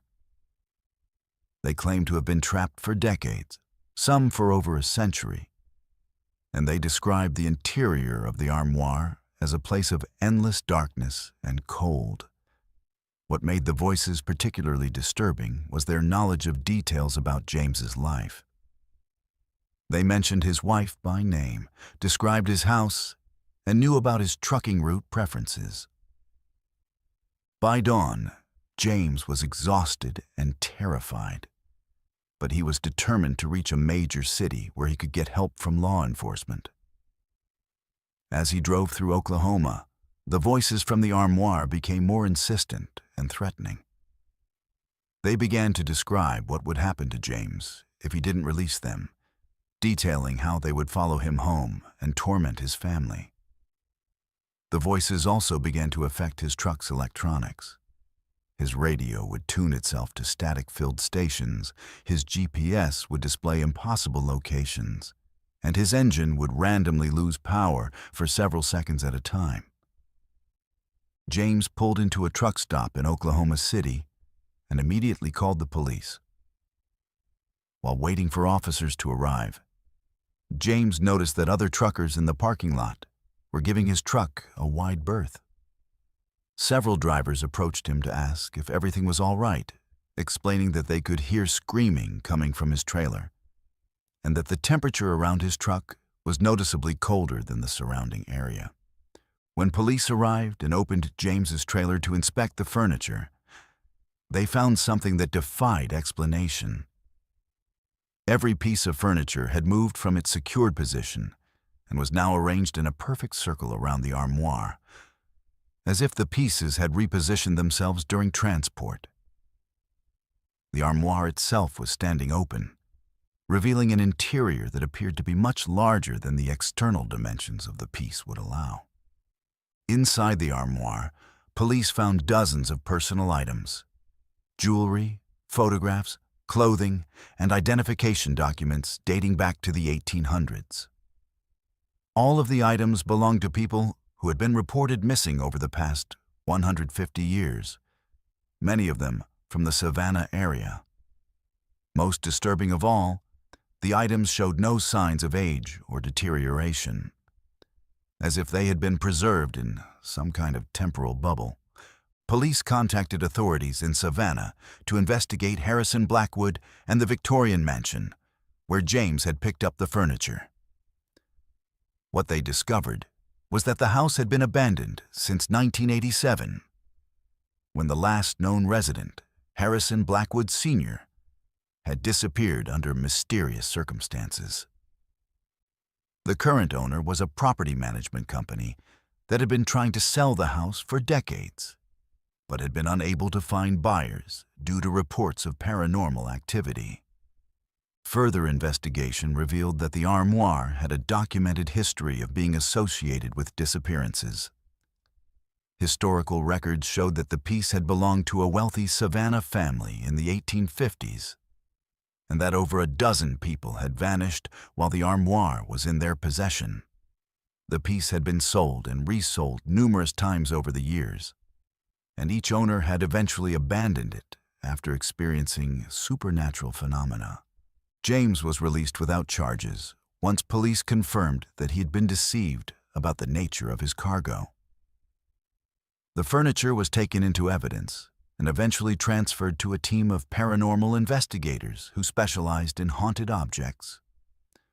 The armoire and the other pieces were eventually destroyed in a controlled burn, but witnesses reported that the fire burned with an unusual blue flame and that screaming could be heard coming from the flames until the furniture was completely consumed.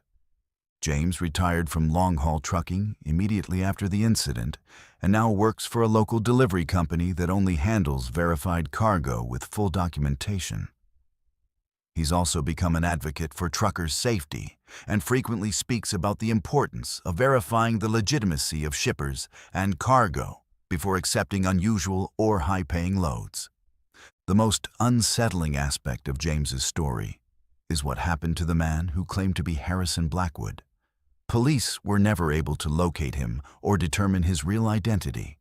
Security cameras at the Savannah mansion showed James arriving for the pickup, but they showed no other person on the property at any time. According to the video evidence, James appeared to be loading furniture by himself, talking to someone who wasn't there. 6 months after the incident, James received a package in the mail containing a small wooden figurine carved in the same style as the decorations on the armoire. The figurine bore an uncanny resemblance to James himself, and attached to it was a note that read, "Thank you for your service. The collection continues to grow, and we always need reliable transportation." The package had no return address and a postmark from Savannah, but postal authorities had no record of it being processed through their system. James keeps the figurine locked in a safe deposit box at his bank, but he reports that he occasionally receives phone calls late at night from people claiming to be trapped and needing transportation to join the collection. The calls always come from numbers with Savannah area codes, but when James tries to call the numbers back, they're always disconnected. James believes that he was targeted specifically because of his reputation for handling valuable and unusual cargo, and that there are other drivers who may have fallen victim to similar supernatural shipping schemes. Our 8th story deals with one of the most fundamental assumptions we make about the world: that time moves forward in a straight line, and that if you keep driving, you'll eventually reach your destination. This account comes from veteran driver Patricia Williams, who had been hauling freight for 16 years and prided herself on her punctuality and reliability. Patricia was known throughout the industry as someone who could deliver any load on time, regardless of weather, traffic, or mechanical problems. That reputation would be tested in ways she never could have imagined during what started as a routine delivery run in March 2022. Patricia received a call from her dispatcher about an urgent delivery that needed to be completed within a very tight time frame. The cargo was medical equipment being transported from a pharmaceutical company in Ohio to a research hospital in Nevada. The shipper was willing to pay premium rates for expedited delivery, and Patricia's truck was equipped with the climate control systems necessary to maintain the precise temperature requirements for the sensitive equipment. The pickup went smoothly at a modern pharmaceutical facility outside of Columbus. The cargo consisted of several large crates containing what the shipping documents described as experimental diagnostic equipment, worth over $2 million. The crates were loaded with extreme care by technicians wearing protective suits, and Patricia was given very specific instructions about maintaining temperature and avoiding any sudden movements or vibrations that could damage the sensitive instruments inside. Patricia began her journey westward on Interstate 70, planning to drive straight through to Nevada, with only brief stops for fuel and mandatory rest breaks. The cargo was time-sensitive and needed to arrive at the hospital within 72 hours to be used in an experimental procedure scheduled for the following week.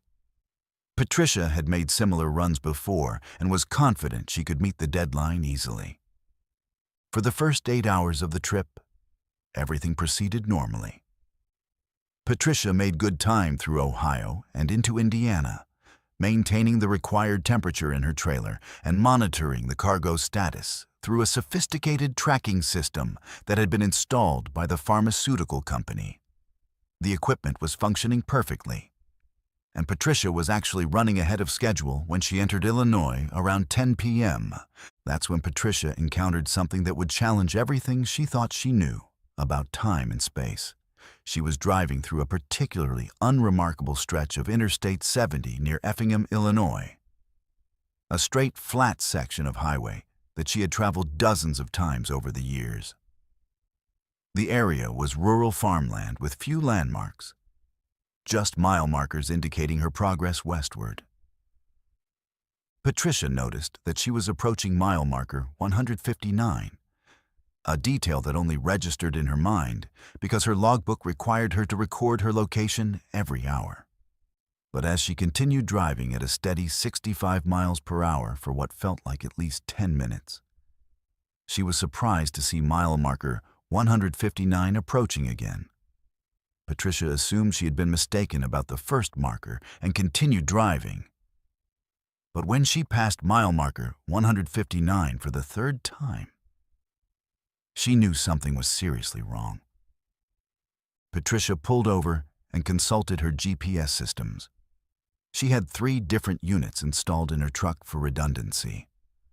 All 3 devices showed her location as mile marker 159 on Interstate 70 in Illinois. According to the GPS, she was traveling westbound at highway speed, but her position wasn't changing. The devices showed her truck moving along the highway, but somehow she remained at the exact same location no matter how far she drove. Patricia tried calling her dispatcher to report the navigation equipment malfunction. But her cell phone showed no signal, despite being in an area where she had always had good coverage before. Her CB radio was receiving only static, and even her satellite communication system couldn't establish a connection. Patricia was completely cut off from the outside world, trapped in a single mile of highway that seemed to repeat endlessly. At first, Patricia thought she might be experiencing some kind of medical emergency, a stroke or seizure that was affecting her perception of time and space. She pulled over and conducted a thorough self-assessment, checking her vision, coordination, and mental clarity. Everything seemed normal, and she felt completely alert and oriented. Her truck's systems were all functioning normally as well, with no indication of mechanical problems or electrical malfunctions. Patricia decided to continue driving and see if the problem would resolve itself. But after an hour of steady travel, she was still passing the same mile marker 159 every few minutes. The landscape around her never changed. The same farmhouses, the same grove of trees, the same advertising billboard for a local restaurant. It was as if she was driving through a loop of highway that connected to itself, creating an endless circle with no exit. The psychological effect of the repetition was more disturbing than Patricia had anticipated. She began to recognize every detail of the landscape. A red barn with a missing board, a dead tree with distinctive twisted branches, a rusted farm implement abandoned in a field. Each time she passed these landmarks, they appeared in exactly the same condition, as if time had stopped for everything except her truck. Patricia tried various strategies to break free from the loop. She attempted to exit the highway, but every off-ramp led to roads that curved back to the same mile marker 159. She tried driving in reverse, but the highway behind her was identical to the highway ahead. An endless repetition of the same mile of asphalt. She even tried driving across the median to travel in the opposite direction. But somehow she found herself still heading westbound toward mile marker 159. After several hours of being trapped in the loop, Patricia began to notice subtle changes in her cargo. The temperature monitoring system was showing fluctuations that shouldn't have been possible, given the stable climate control settings. More disturbing was the sound coming from the cargo area, a low humming noise that seemed to pulse in rhythm with her truck's engine. The medical equipment was apparently still functioning, but it was behaving in ways that didn't match its normal operational parameters. Patricia checked the cargo bay and discovered that the crates containing the medical equipment were glowing with a faint blue light that pulsed in the same rhythm as the humming sound. The shipping documents had made no mention of any luminescent properties, and Patricia was certain the glow hadn't been present when the cargo was loaded. As she watched, the glow seemed to be getting brighter and the pulsing more rapid. That's when Patricia realized that her situation might be connected to the experimental equipment she was hauling. The pharmaceutical company had been deliberately vague about the exact nature of the medical devices, referring to them only as diagnostic equipment in the shipping documents. But the sophisticated loading procedures and the extreme security measures suggested that the cargo was far more significant then routine medical supplies. Patricia tried to contact the pharmaceutical company using the emergency number they had provided, but her communication systems remained completely non-functional. She was trapped in the temporal loop with cargo that was apparently malfunctioning in ways that defied conventional understanding of medical equipment.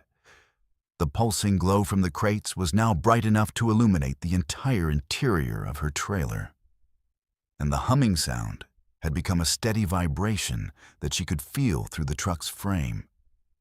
As the hours passed, though Patricia was beginning to question whether time had any meaning in her current situation, the psychological strain of the endless repetition began to take its toll.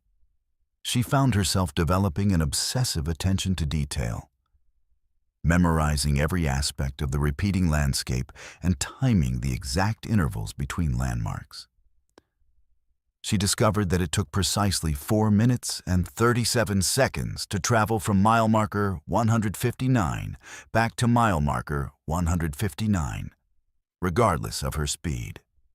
Patricia also began to notice that she wasn't aging or getting tired in the normal way.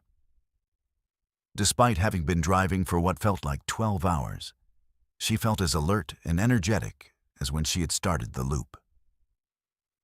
Her fuel gauge remained constant, showing 3/4 full no matter how long she drove. Even her truck's odometer had stopped advancing, frozen at the exact reading it had shown when she first entered the loop. The truly disturbing part of Patricia's experience was the growing realization that she might not be alone in the loop. She began to see shadows in her peripheral vision, other vehicles that seemed to be traveling the same route, but disappeared when she tried to look at them directly. She also started hearing voices on her CB radio, faint transmissions from other drivers who seemed to be experiencing similar situations. One voice in particular became a regular presence on Channel 19, a trucker who identified himself as Bobby and claimed to have been trapped in his own loop for what he estimated to be several years. Bobby explained that he had been hauling similar experimental equipment when he became trapped, and that the cargo appeared to be creating some kind of temporal distortion field that isolated individual trucks in pocket dimensions. According to Bobby, there were dozens of drivers trapped in similar loops throughout the country, all of them hauling cargo from the same pharmaceutical company or its subsidiaries. The equipment they were transporting wasn't medical devices at all, but rather components of an experimental time manipulation technology that the company was testing by using unwitting truckers as test subjects. Bobby warned Patricia that the longer she remained in the loop, the more difficult it would become to escape. The temporal distortion was designed to study the effects of time manipulation on both humans and machinery, and the subjects were expected to eventually become permanently integrated into the experimental framework. Bobby himself had given up trying to escape and had accepted his fate as a test subject in an ongoing experiment that might continue indefinitely. Patricia refused to accept Bobby's fatalistic assessment and continued searching for a way to break free from the loop. She experimented with different driving patterns, tried damaging the cargo to disrupt the equipment's function, and even attempted to abandon her truck and escape on foot. Nothing worked. Every action she took led back to the same mile marker, 159, and the same endless repetition. The breakthrough came when Patricia discovered that the temporal distortion was connected to her truck's electrical system. The pharmaceutical company had installed monitoring equipment that was designed to interact with her truck's computer systems, creating a feedback loop that generated the temporal field. Patricia managed to locate and disconnect the monitoring device, and immediately felt the repetition effect beginning to weaken. As the device shut down, Patricia experienced a disorienting sensation of time snapping back into normal flow. The landscape around her suddenly looked different, older and more weathered, as if years had passed in the outside world while she was trapped in the loop. Her GPS systems came back online and showed that she was indeed at mile marker 159, but the date display indicated that 3 weeks had passed since she had first entered the temporal distortion. Patricia immediately contacted authorities and reported her experience. But when investigators arrived at the pharmaceutical company facility in Ohio, they found it abandoned with no trace of the organization that had hired her. The company's registration documents were all fraudulent, and the medical equipment Patricia had been hauling had vanished from her trailer during the escape from the temporal loop. The most unsettling discovery was that Patricia wasn't the only driver to report this type of experience. The FBI had received 17 similar reports over the past 5 years from truckers who claimed to have been trapped in temporal loops while hauling cargo for various pharmaceutical and research companies. In each case, the truckers had lost several days or weeks of time, and the companies that had hired them had disappeared without a trace. Patricia underwent extensive medical and psychological evaluation to determine the effects of her experience, but doctors found no evidence of physical or mental damage. However, Patricia reported that her perception of time had been permanently altered. She could now sense temporal distortions and anomalies that were invisible to other people. She also discovered that she could remember details about the loop with perfect clarity, as if the experience had been burned into her memory with supernatural precision. Patricia returned to trucking, but now specializes in identifying and avoiding potentially dangerous cargo. She's become part of an informal network of drivers who share information about suspicious shipping companies and unusual delivery requirements. Most importantly, she's learned to recognize the warning signs of experimental cargo that might pose risks beyond normal transportation hazards. The investigation into the pharmaceutical company and the temporal distortion technology remains active, but authorities have found no evidence of who was conducting the experiments or what their ultimate purpose might have been. The FBI believes that Patricia and the other affected drivers were test subjects in a large-scale experiment involving time manipulation. But the technology involved is beyond current scientific understanding. Patricia still receives occasional communications from Bobby and other drivers who claim to be trapped in temporal loops. These messages come through her CB radio at random intervals, usually late at night when she's driving through remote areas. The voices always warn her about new shipping companies and cargo types that might be connected to the experimental program, and they beg her to find a way to rescue them from their endless repetition. The final disturbing detail of Patricia's story is what happened to her truck after the incident. Despite having been maintained in perfect condition before the temporal loop, her truck aged dramatically during the 3 weeks she was trapped. The engine had accumulated wear equivalent to several years of normal operation, the tires were worn down to dangerous levels, and various components showed signs of extreme age and stress. It was as if her truck had experienced normal time flow, while Patricia herself had been protected by the temporal distortion, creating a discrepancy that served as physical proof of her impossible experience. Our 9th story brings us to one of the most psychologically disturbing accounts in this collection, and it involves something that every trucker takes for granted: their memories of the road. This story comes from driver Kevin Martinez, who had been driving cross-country for 12 years and was known for his exceptional memory and attention to detail. Kevin could recall specific routes, truck stops, and road conditions from years earlier with photographic precision, a skill that made him valuable for hauling sensitive cargo that required absolute reliability and discretion. In August 2021, Kevin received an unusual contract through his dispatcher, a high-paying delivery job that required a driver with an impeccable safety record and the ability to handle confidential cargo.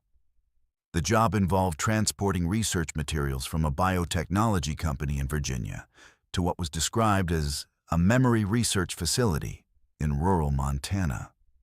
The pay was exceptional, nearly 4 times Kevin's normal rate, and the only requirements were that he maintain absolute confidentiality about the cargo and destination. Kevin picked up the cargo at a modern biotechnology facility outside of Richmond, where he was met by scientists in white lab coats who supervised the loading of dozens of small containers filled with what appeared to be biological samples. The containers were kept in specialized refrigeration units that maintained precise temperature control. And Kevin was given detailed instructions about monitoring the cargo's status throughout the journey. What struck Kevin as unusual was the paperwork accompanying the shipment. Instead of normal shipping documents, Kevin received a thick folder filled with psychological assessment forms, memory evaluation tests, and what appeared to be brain scan images. When Kevin asked about the unusual documentation, the lead scientist explained that the research facility required detailed background information about all drivers who delivered to their location, ostensibly for security clearance purposes. Kevin completed the required forms and assessments, which included detailed questions about his driving history, his ability to recall specific routes and experiences, and even questions about childhood memories and family history. The process took over 2 hours, but Kevin assumed it was standard procedure for high-security research facilities and didn't question the unusual requirements. Kevin began his journey westward, taking Interstate 64 through Virginia and Kentucky before connecting to Interstate 70 through Missouri and into Colorado. The first day of driving was completely normal, and Kevin made excellent time while carefully monitoring the temperature-controlled cargo. But as he entered his second day on the road, Kevin began to experience something that he initially attributed to fatigue, brief gaps in his memory of the journey. At first, the memory lapses were minor. Kevin would realize that he couldn't remember passing through a particular town or taking a specific exit, even though his logbook and GPS records showed that he had traveled those routes. Kevin had never experienced memory problems before and prided himself on his ability to recall every detail of his trips. So these gaps were immediately concerning. As Kevin continued westward, the memory lapses became more frequent and more significant. He would find himself at truck stops with no memory of how he had gotten there or why he had decided to stop. His logbook showed entries in his own handwriting for events he couldn't remember, and his fuel receipts indicated purchases he had no recollection of making. It was as if portions of his journey were being erased from his mind as soon as they occurred. Kevin tried calling his dispatcher to report the memory problems, but every time he attempted to make the call, he would forget why he was calling before the number finished dialing. He would find his phone in his hand with no memory of picking it up, or discover that he had been in the middle of conversations that he couldn't remember starting. The memory loss was becoming so severe that Kevin was beginning to question his ability to safely operate his truck. The situation became truly disturbing when Kevin realized that he wasn't just losing memories of the current trip. He was losing memories from throughout his entire driving career. Routes that he had traveled hundreds of times suddenly seemed unfamiliar. Truck stops where he had been a regular customer for years felt like places he had never seen before. It was as if his entire professional experience was being systematically erased from his mind. Kevin pulled over at a rest area in Colorado to assess his situation and discovered something that terrified him. His normally meticulous logbooks, which he had maintained for over 12 years, now contained entries he didn't remember writing and references to trips he couldn't recall taking. More disturbing was that some of the entries described deliveries to the same Montana research facility he was currently traveling to. Deliveries that Kevin had apparently made multiple times, but had no memory of completing. As Kevin studied his logbooks more carefully, he found evidence of dozens of trips to the Montana facility over the past several years. Each trip was associated with the same type of biological cargo he was currently hauling, and each trip was followed by increasingly detailed medical and psychological assessments. According to his own records, Kevin had been regularly transporting materials to this facility and undergoing extensive testing. But he had no conscious memory of any of these previous deliveries. Kevin tried to call the biotechnology company that had hired him, but when he dialed the number on his contract, he discovered that it was disconnected. He attempted to research the company online using his phone, but every search returned no results, as if the organization had never existed. Kevin was beginning to realize that he might be involved in something far more sinister than a routine research delivery. That evening, while Kevin was sleeping in his truck at a rest area in Utah, he was awakened by voices outside his cab. Through his window, he could see two people in white lab coats examining his truck and discussing his cargo in technical terms he didn't understand. One of them was making notes on a clipboard, while the other was apparently taking readings from some kind of electronic device pointed at Kevin's trailer. Kevin remained perfectly still and listened to their conversation, which revealed the horrifying truth about his situation. The researchers were discussing Kevin's memory extraction progress and noting that his cognitive baseline was deteriorating according to their expectations. They referred to Kevin as Subject 47 and mentioned that he was scheduled for final processing when he reached the Montana facility. The researchers explained to each other that Kevin had been selected months earlier as a test subject for experimental memory extraction technology. The biological samples he was transporting weren't research materials at all. They were extracted memories and experiences from previous trucker subjects who had been processed at the Montana facility. Kevin's repeated trips to the facility had allowed researchers to gradually extract his memories of the road while replacing them with artificial experiences designed to keep him functioning as a driver.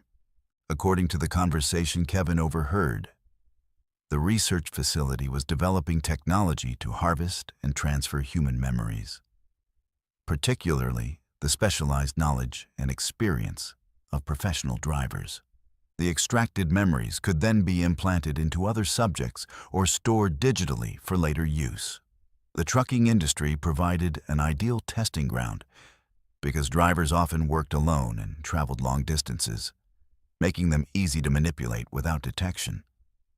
The researchers discussed Kevin's case specifically, noting that his exceptional memory and extensive driving experience made him a particularly valuable subject. They had been extracting his memories gradually over multiple trips to avoid detection, but they were now ready to complete the process by removing all of his remaining memories and repurposing his accumulated knowledge for their research. Kevin realized that he was being transported to the facility not as a driver delivering cargo, but as cargo himself, a test subject scheduled for final memory extraction that would likely leave him in a vegetative state. The biological samples in his trailer were the extracted memories of other drivers who had undergone the same process, and Kevin was unknowingly transporting the stolen experiences of his fellow truckers to be stored or implanted into new subjects. After the researchers left, Kevin immediately started his truck and fled the rest area, abandoning his planned route to the Montana facility. But as he drove through the night, Kevin discovered that his memory problems were accelerating rapidly. He began losing memories of recent events within minutes of their occurrence, and his knowledge of trucking procedures and road navigation was deteriorating so quickly that he was becoming unsafe to drive. Kevin managed to reach a hospital in Salt Lake City before his memory loss became completely debilitating. Medical staff found his story incredible, but were alarmed by the rapid progression of his symptoms. Brain scans revealed unusual patterns of neural activity that were consistent with artificial memory manipulation. But the technology involved was beyond anything in current medical literature. While Kevin was being evaluated at the hospital, investigators discovered that his truck's cargo was indeed biological material, but it wasn't stored in normal preservation medium. The samples were suspended in a synthetic fluid that contained complex neural networks and what appeared to be digitized brain activity patterns. Each container held what researchers described as crystallized memories that could potentially be transferred to other subjects under the right conditions. The investigation into the memory extraction operation revealed a sophisticated network involving multiple biotechnology companies and research facilities across the country. Truckers were being systematically targeted and recruited for fake delivery jobs that allowed researchers to study their memories and gradually extract their accumulated knowledge and experience. The ultimate goal appeared to be the creation of a database of human memories that could be accessed and utilized for various purposes. Kevin's condition stabilized after several weeks of treatment, but his memory never fully recovered. He retained basic life skills and personal memories, but his entire professional knowledge of trucking was gone. He couldn't remember how to operate a commercial vehicle, had no knowledge of routes or regulations, and felt no familiarity with the industry he had worked in for over a decade. It was as if 12 years of his life had been surgically removed from his mind. The most disturbing aspect of Kevin's case was the discovery of how many other drivers had been affected by the memory extraction program. Hospital records from across the country revealed dozens of cases of truckers experiencing sudden onset memory loss, early dementia, and cognitive deterioration that couldn't be explained by normal medical causes.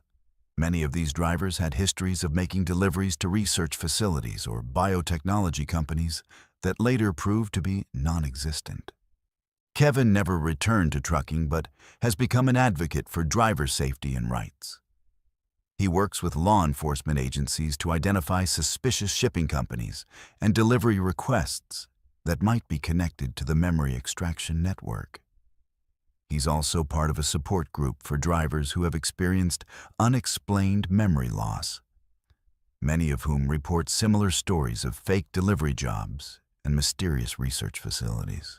The investigation into the memory extraction operation remains active, but authorities have struggled to locate the main research facility or identify the individuals responsible for the program.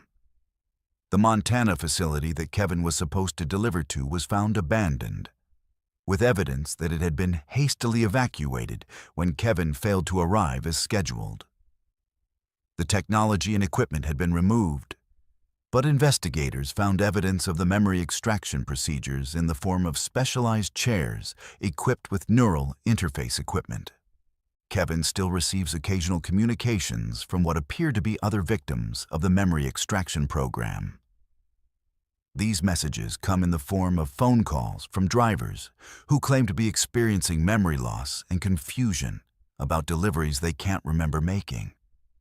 The callers often describe symptoms identical to Kevin's experience, and they frequently mention being contracted for deliveries to research facilities that don't appear on any official records. The final chilling detail of Kevin's story is what investigators discovered when they analyzed the biological samples from his truck. The crystallized memories contained in the containers weren't just random extracts. They were specifically selected memories related to trucking knowledge, route familiarity, and driving experience. Each sample represented years of accumulated professional expertise that had been stolen from its original owner and prepared for transfer to new subjects. Among the samples, investigators found memories that belonged to drivers who had been reported missing over the past 5 years. These men and women had disappeared while making deliveries to various research facilities, and their memories were apparently being stored and traded like commodities in a black market for human experience. The implications suggest that the memory extraction program was not just an experiment, but a commercial operation designed to harvest and sell human knowledge to the highest bidder. Kevin's case has led to increased awareness within the trucking industry about the risks of accepting delivery contracts from unverified companies. But the memory extraction network continues to operate. Drivers are now encouraged to verify the legitimacy of research facilities and biotechnology companies before accepting delivery contracts, and to report any unusual medical or psychological assessments required for shipping jobs. However, the sophisticated nature of the operation and its ability to create convincing fake companies makes detection extremely difficult. Our 10th story brings us to perhaps the most disturbing account in this collection.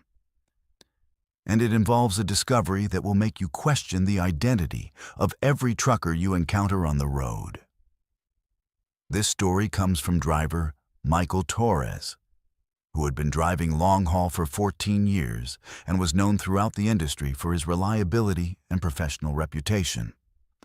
Michael's experience would reveal a conspiracy so horrifying that it challenges our basic assumptions about human identity and the nature of consciousness itself. In December 2021, Michael was contracted for what appeared to be a routine medical supply delivery from a pharmaceutical distribution center in Arizona to a private medical facility in northern Alaska. The unusual aspect of the job was the remote destination. The facility was located over 200 miles from the nearest town, accessible only by a single unpaved road that required special permits and winter driving equipment. The pay was extraordinary, nearly 10 times Michael's normal rate, justified by the extreme isolation and harsh winter conditions. Michael had experience with remote deliveries in Alaska and was equipped with the necessary cold weather gear and emergency supplies for the journey. The cargo consisted of medical equipment and supplies sealed in temperature-controlled containers, along with what the shipping documents described as biological research materials that required careful handling and precise environmental controls. Michael had transported similar cargo before and wasn't particularly concerned about the unusual nature of the delivery. The pickup process at the Arizona facility was more extensive than Michael had expected. In addition to loading the cargo, Michael was required to undergo a comprehensive medical examination that included blood tests, brain scans, and detailed psychological assessments. The medical staff explained that these procedures were required for anyone entering the Alaska facility due to biosecurity protocols and the sensitive nature of the research being conducted there. Michael found the medical examination unusually thorough and invasive, but he assumed it was standard procedure for high-security research facilities. The examination included detailed measurements of his physical characteristics, vocal pattern analysis, and even genetic testing that required multiple tissue samples. The entire process took over 8 hours, but the medical staff assured Michael that the results would be processed before he reached the Alaska facility. Michael began his journey northward, driving through Nevada, Idaho, and into Canada before crossing into Alaska. The first several days of travel were routine, and Michael made good time despite increasingly harsh weather conditions as he traveled into the Arctic.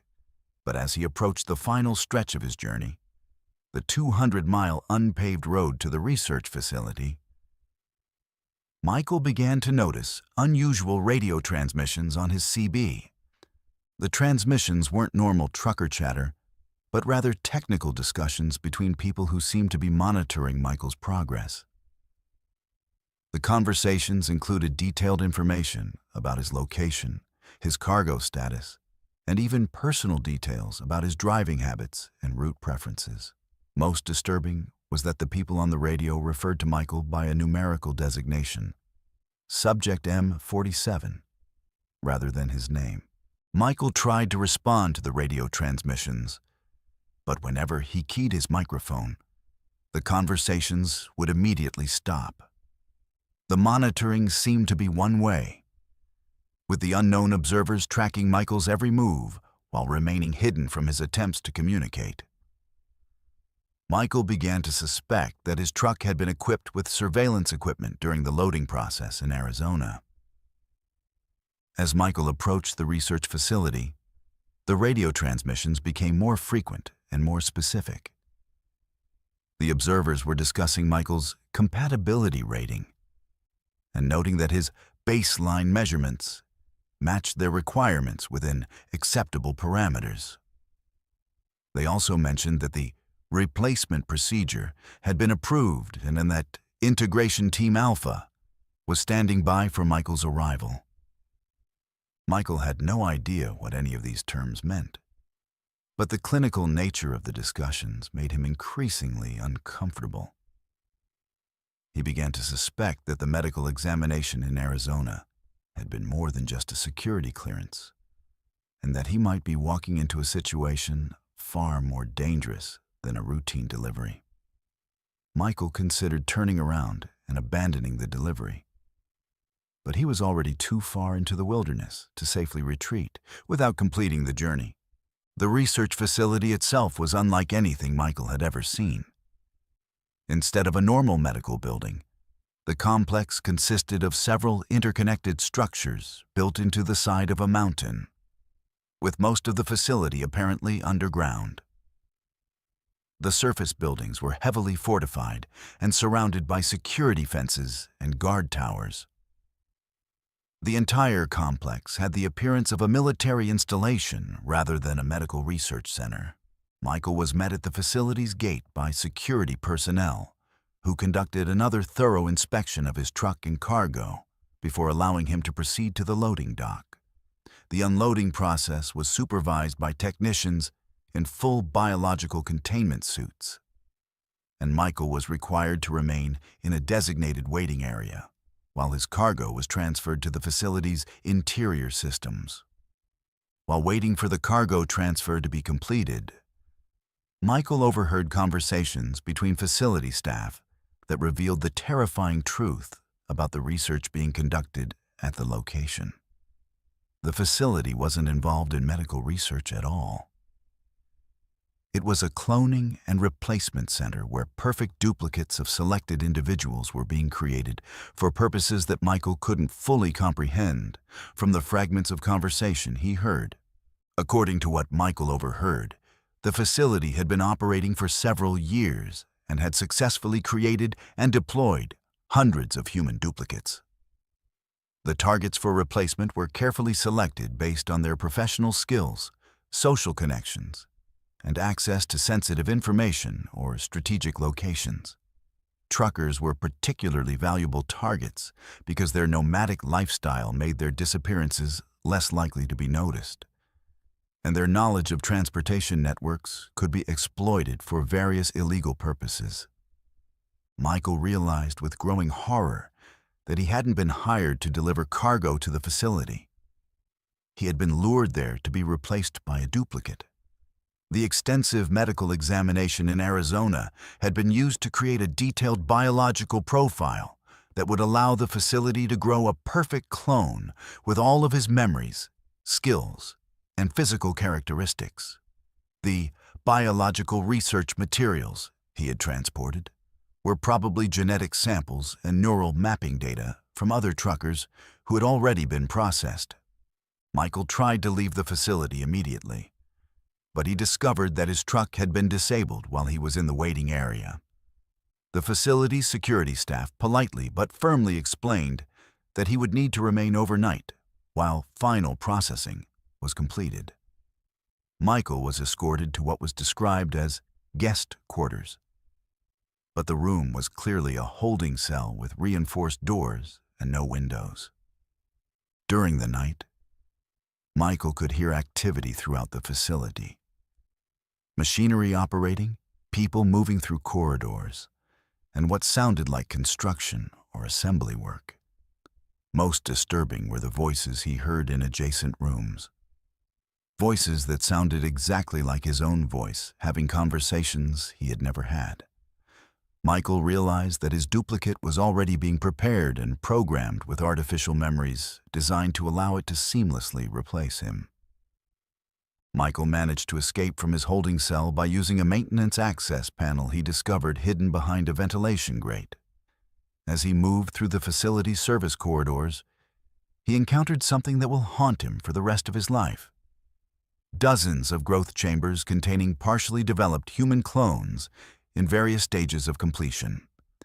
Each chamber was labeled with detailed information about the original person being duplicated, including truckers, government officials, and business executives. Most horrifying was what Michael found in the facility's storage areas. Hundreds of containers filled with what appeared to be discarded human remains. According to the labels on the containers, these were the original biological materials from people who had been successfully replaced by their duplicates. The facility wasn't just creating clones, it was systematically murdering the original people and disposing of their bodies after the replacement process was complete. Michael located his truck in the facility's garage and discovered that it had been equipped with additional monitoring and control systems that would allow the facility to track and manipulate his movements if his duplicate was deployed. He also found evidence that many other truckers had delivered to this facility over the years, and that their trucks had been similarly modified before their duplicates were sent back into the world. Michael managed to escape from the facility by creating a distraction in the power distribution system that temporarily disabled the security systems. As he drove away from the complex, he could see search teams being deployed to recapture him. But his knowledge of winter driving in extreme conditions allowed him to evade pursuit and reach civilization. Michael immediately contacted federal authorities and reported his experience.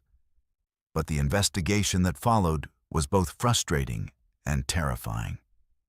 When law enforcement agencies attempted to locate the facility, they found only an abandoned research station that had been hastily evacuated.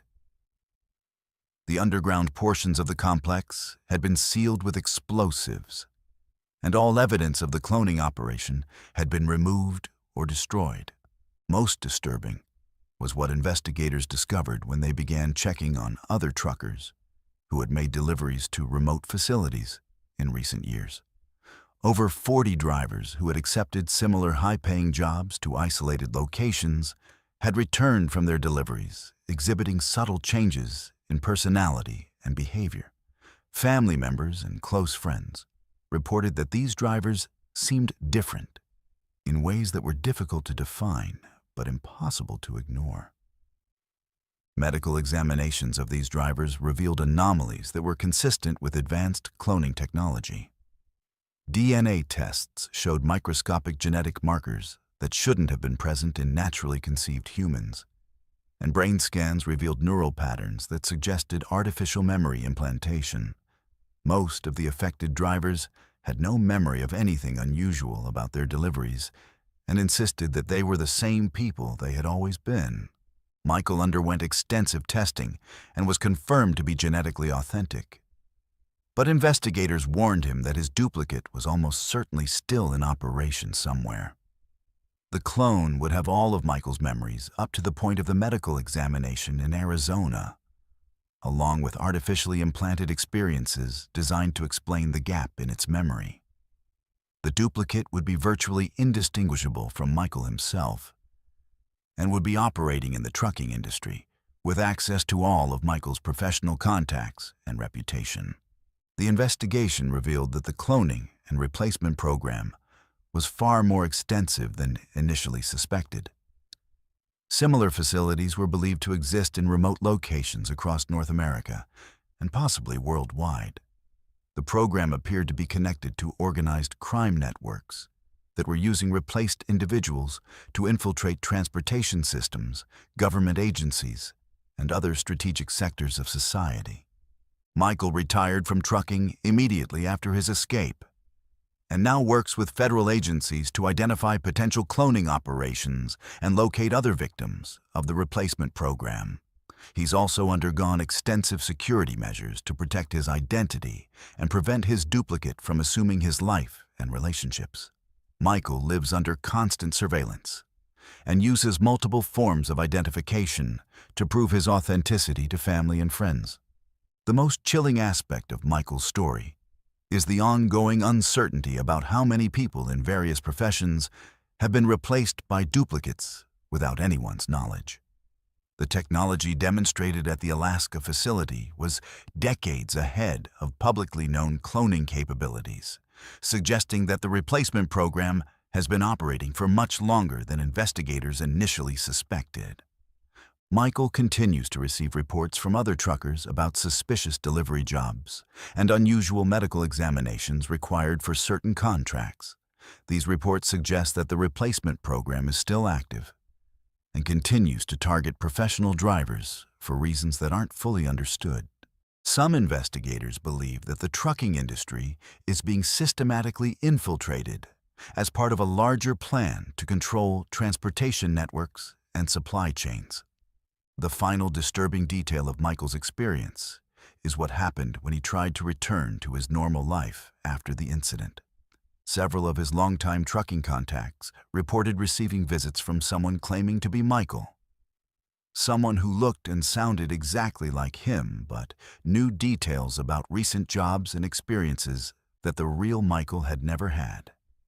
His duplicate was apparently operating in the trucking industry, possibly taking jobs and building relationships that could eventually be used to access sensitive cargo or strategic transportation networks. Michael's case has led to increased awareness within the trucking industry about the risks of accepting delivery contracts to remote or isolated facilities, especially those requiring extensive medical examinations or security clearances. However, the sophisticated nature of the replacement program and its ability to create perfect duplicates makes detection extremely difficult. The program represents a threat not just to individual truckers, but to the security and integrity of the entire transportation industry. Federal agencies continue to investigate the replacement program, but the discovery of additional facilities has been hampered by the remote locations and sophisticated security measures employed by the organizations operating them. The program appears to be funded and operated by entities with access to advanced technology and unlimited resources, suggesting connections to either foreign governments or extremely well-funded criminal organizations with capabilities that challenge our understanding of what's scientifically possible.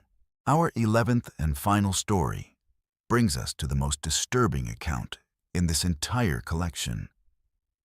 And it involves a discovery that connects all the previous stories in ways that will make you question everything you thought you knew about the American highway system.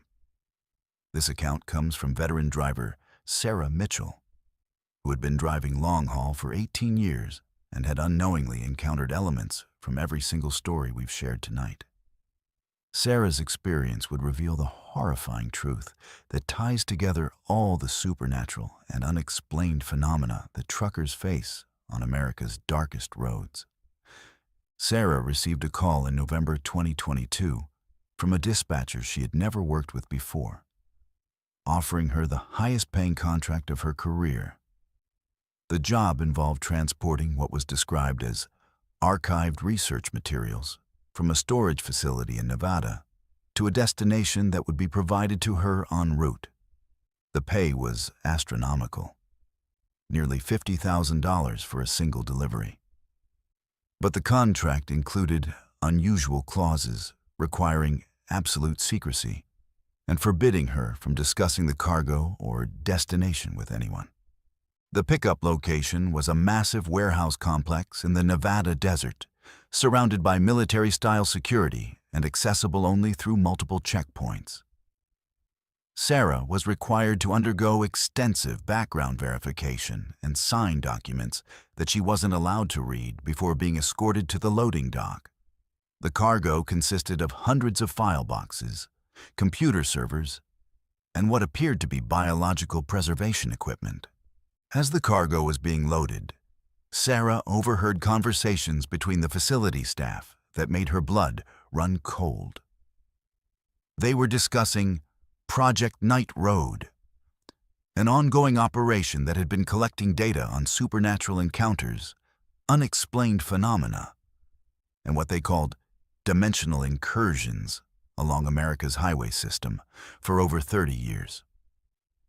According to what Sarah heard, every strange encounter that truckers had reported was not only real, but was part of a coordinated experiment being conducted by an organization with unlimited resources and technology far beyond public knowledge. The loading supervisor, apparently unaware that Sarah could hear him, explained to a colleague that the archived materials contained documentation of thousands of trucker encounters with ghosts, time loops, phantom truck stops, and other supernatural phenomena. But these weren't random occurrences. They were carefully orchestrated tests designed to study how ordinary people responded to impossible situations. The organization had been using the trucking industry as a testing ground for experimental technology that could manipulate reality, time, memory, and human consciousness. Sarah realized that she wasn't just transporting research files. She was carrying evidence of the most massive psychological and supernatural experiment in human history. Every story of ghostly encounters, every report of phantom locations, every account of missing drivers had been part of this project. The organization had been systematically terrorizing truckers for decades while collecting data on human responses to supernatural trauma. As Sarah began her journey, she received her destination coordinates through an encrypted communication system that had been installed in her trucks during loading. The destination was a facility in the Colorado mountains that she was to reach within 72 hours.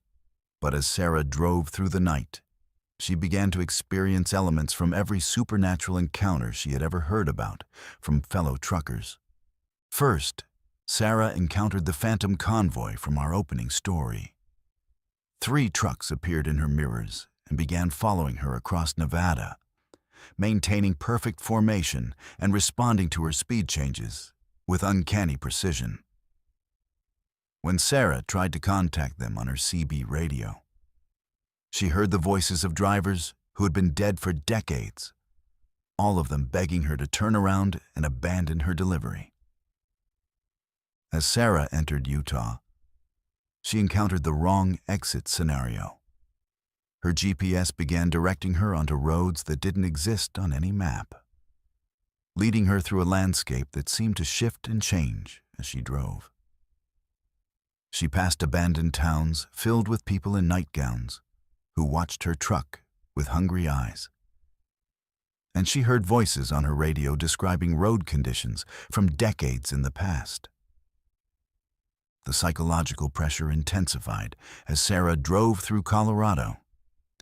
She picked up a hitchhiker who appeared to be a young woman in distress, but who revealed herself as something inhuman, with black eyes and pointed teeth. The hitchhiker told Sarah that she was approaching the source of all the supernatural activity that plagued America's highways. A facility where reality itself was being manipulated and tested. Sarah's truck began experiencing the sealed container phenomena as the cargo behind her started moving and making sounds. When she investigated, she discovered that the archived files were somehow alive, containing not just documentation of supernatural encounters, but actual captured supernatural entities. The organization had been trapping ghosts, demons, and other paranormal beings for use in their experiments on human subjects. As Sarah approached the Colorado facility, she encountered the 24-hour truck stop that existed only in supernatural space. The phantom truck stop appeared exactly as other drivers had described it, complete with the friendly staff who tried to convince her to stay, and the mysterious devices that would be installed on her truck. Sarah realized that this location served as a processing center where the organization prepared drivers for supernatural encounters and monitored their responses. The truck stop staff revealed to Sarah that she had been selected not just to deliver the archived materials, but to become the final test subject in Project Night Road. Her 18 years of driving experience and her reputation for reliability had made her the perfect candidate for the ultimate experiment. A test that would determine whether the organization's reality manipulation technology was ready for deployment on a global scale. Sarah discovered that every supernatural encounter she had ever heard about was connected to this facility. The antique delivery that trapped drivers in haunted objects, the voice on Channel 19 that provided warnings from beyond the grave, the passenger who wasn't human, the never-ending mile that trapped drivers in time loops, the memory facility that stole drivers' experiences, and the replacement program that created perfect duplicates.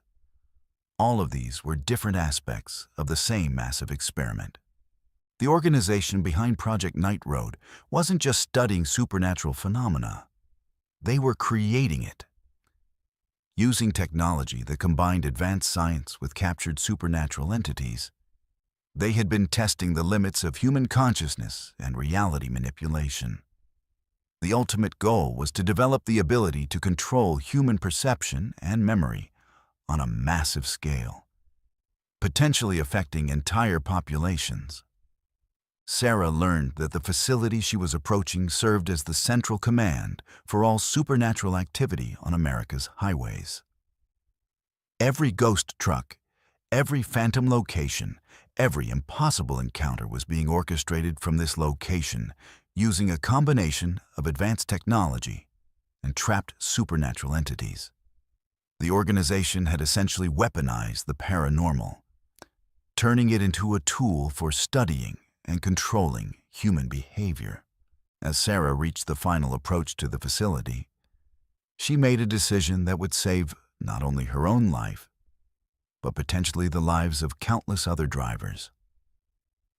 Instead of delivering the archived materials to the facility, Sarah drove her truck directly into the facility's main building, causing a massive explosion that destroyed decades of research data and released hundreds of trapped supernatural entities.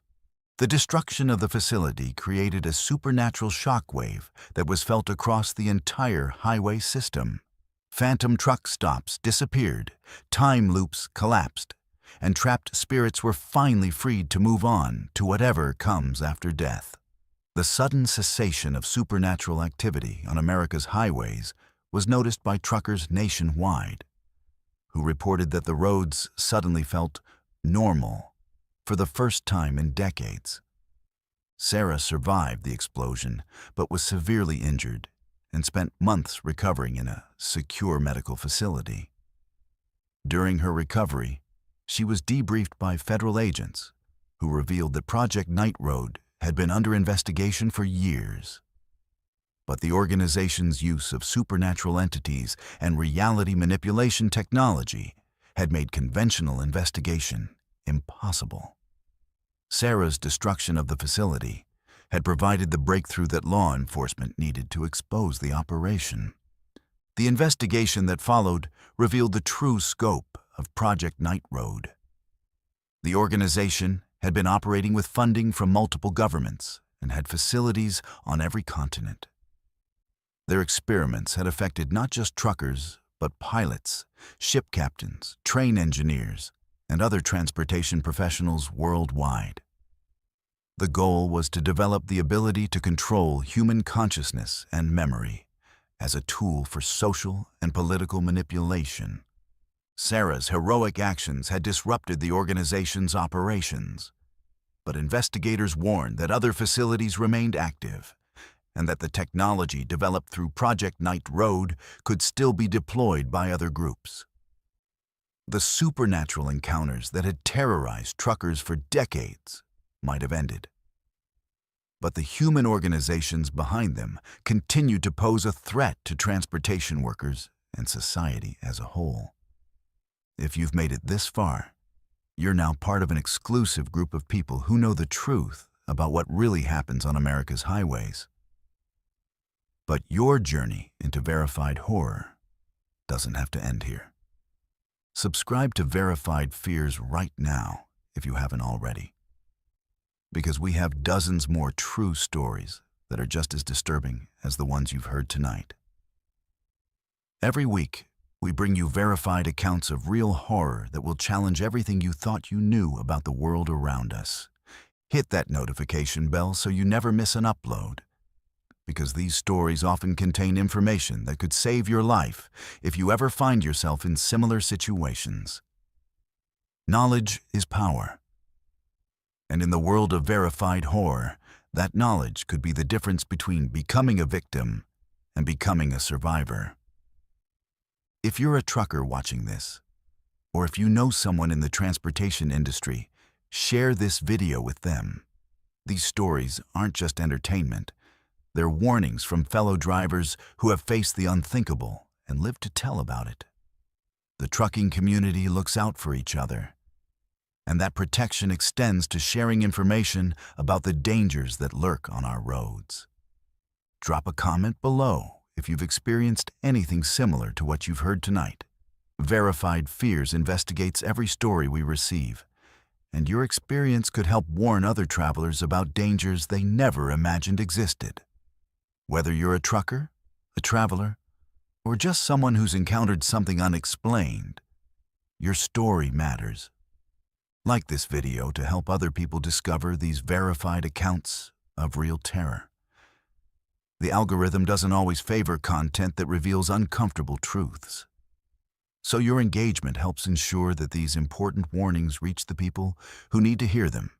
And remember, if you're ever driving alone at night and something doesn't feel right, trust that instinct.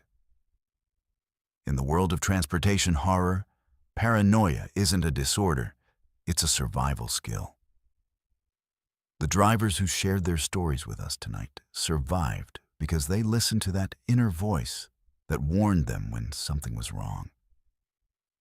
Stay vigilant, stay safe, and remember that on America's darkest highways, the most dangerous thing you can do is assume that what you're seeing is normal. Because as these 11 stories have proven, normal is often just a mask that hides something far more sinister. This has been Verified Fears, where every nightmare is real and every story is verified. Until next time, keep your eyes on the road, your doors locked, and your radio tuned to Channel 19. You never know when you might need help from a fellow traveler who understands that sometimes the most important cargo we carry is the truth about what really happens in the darkness between destinations.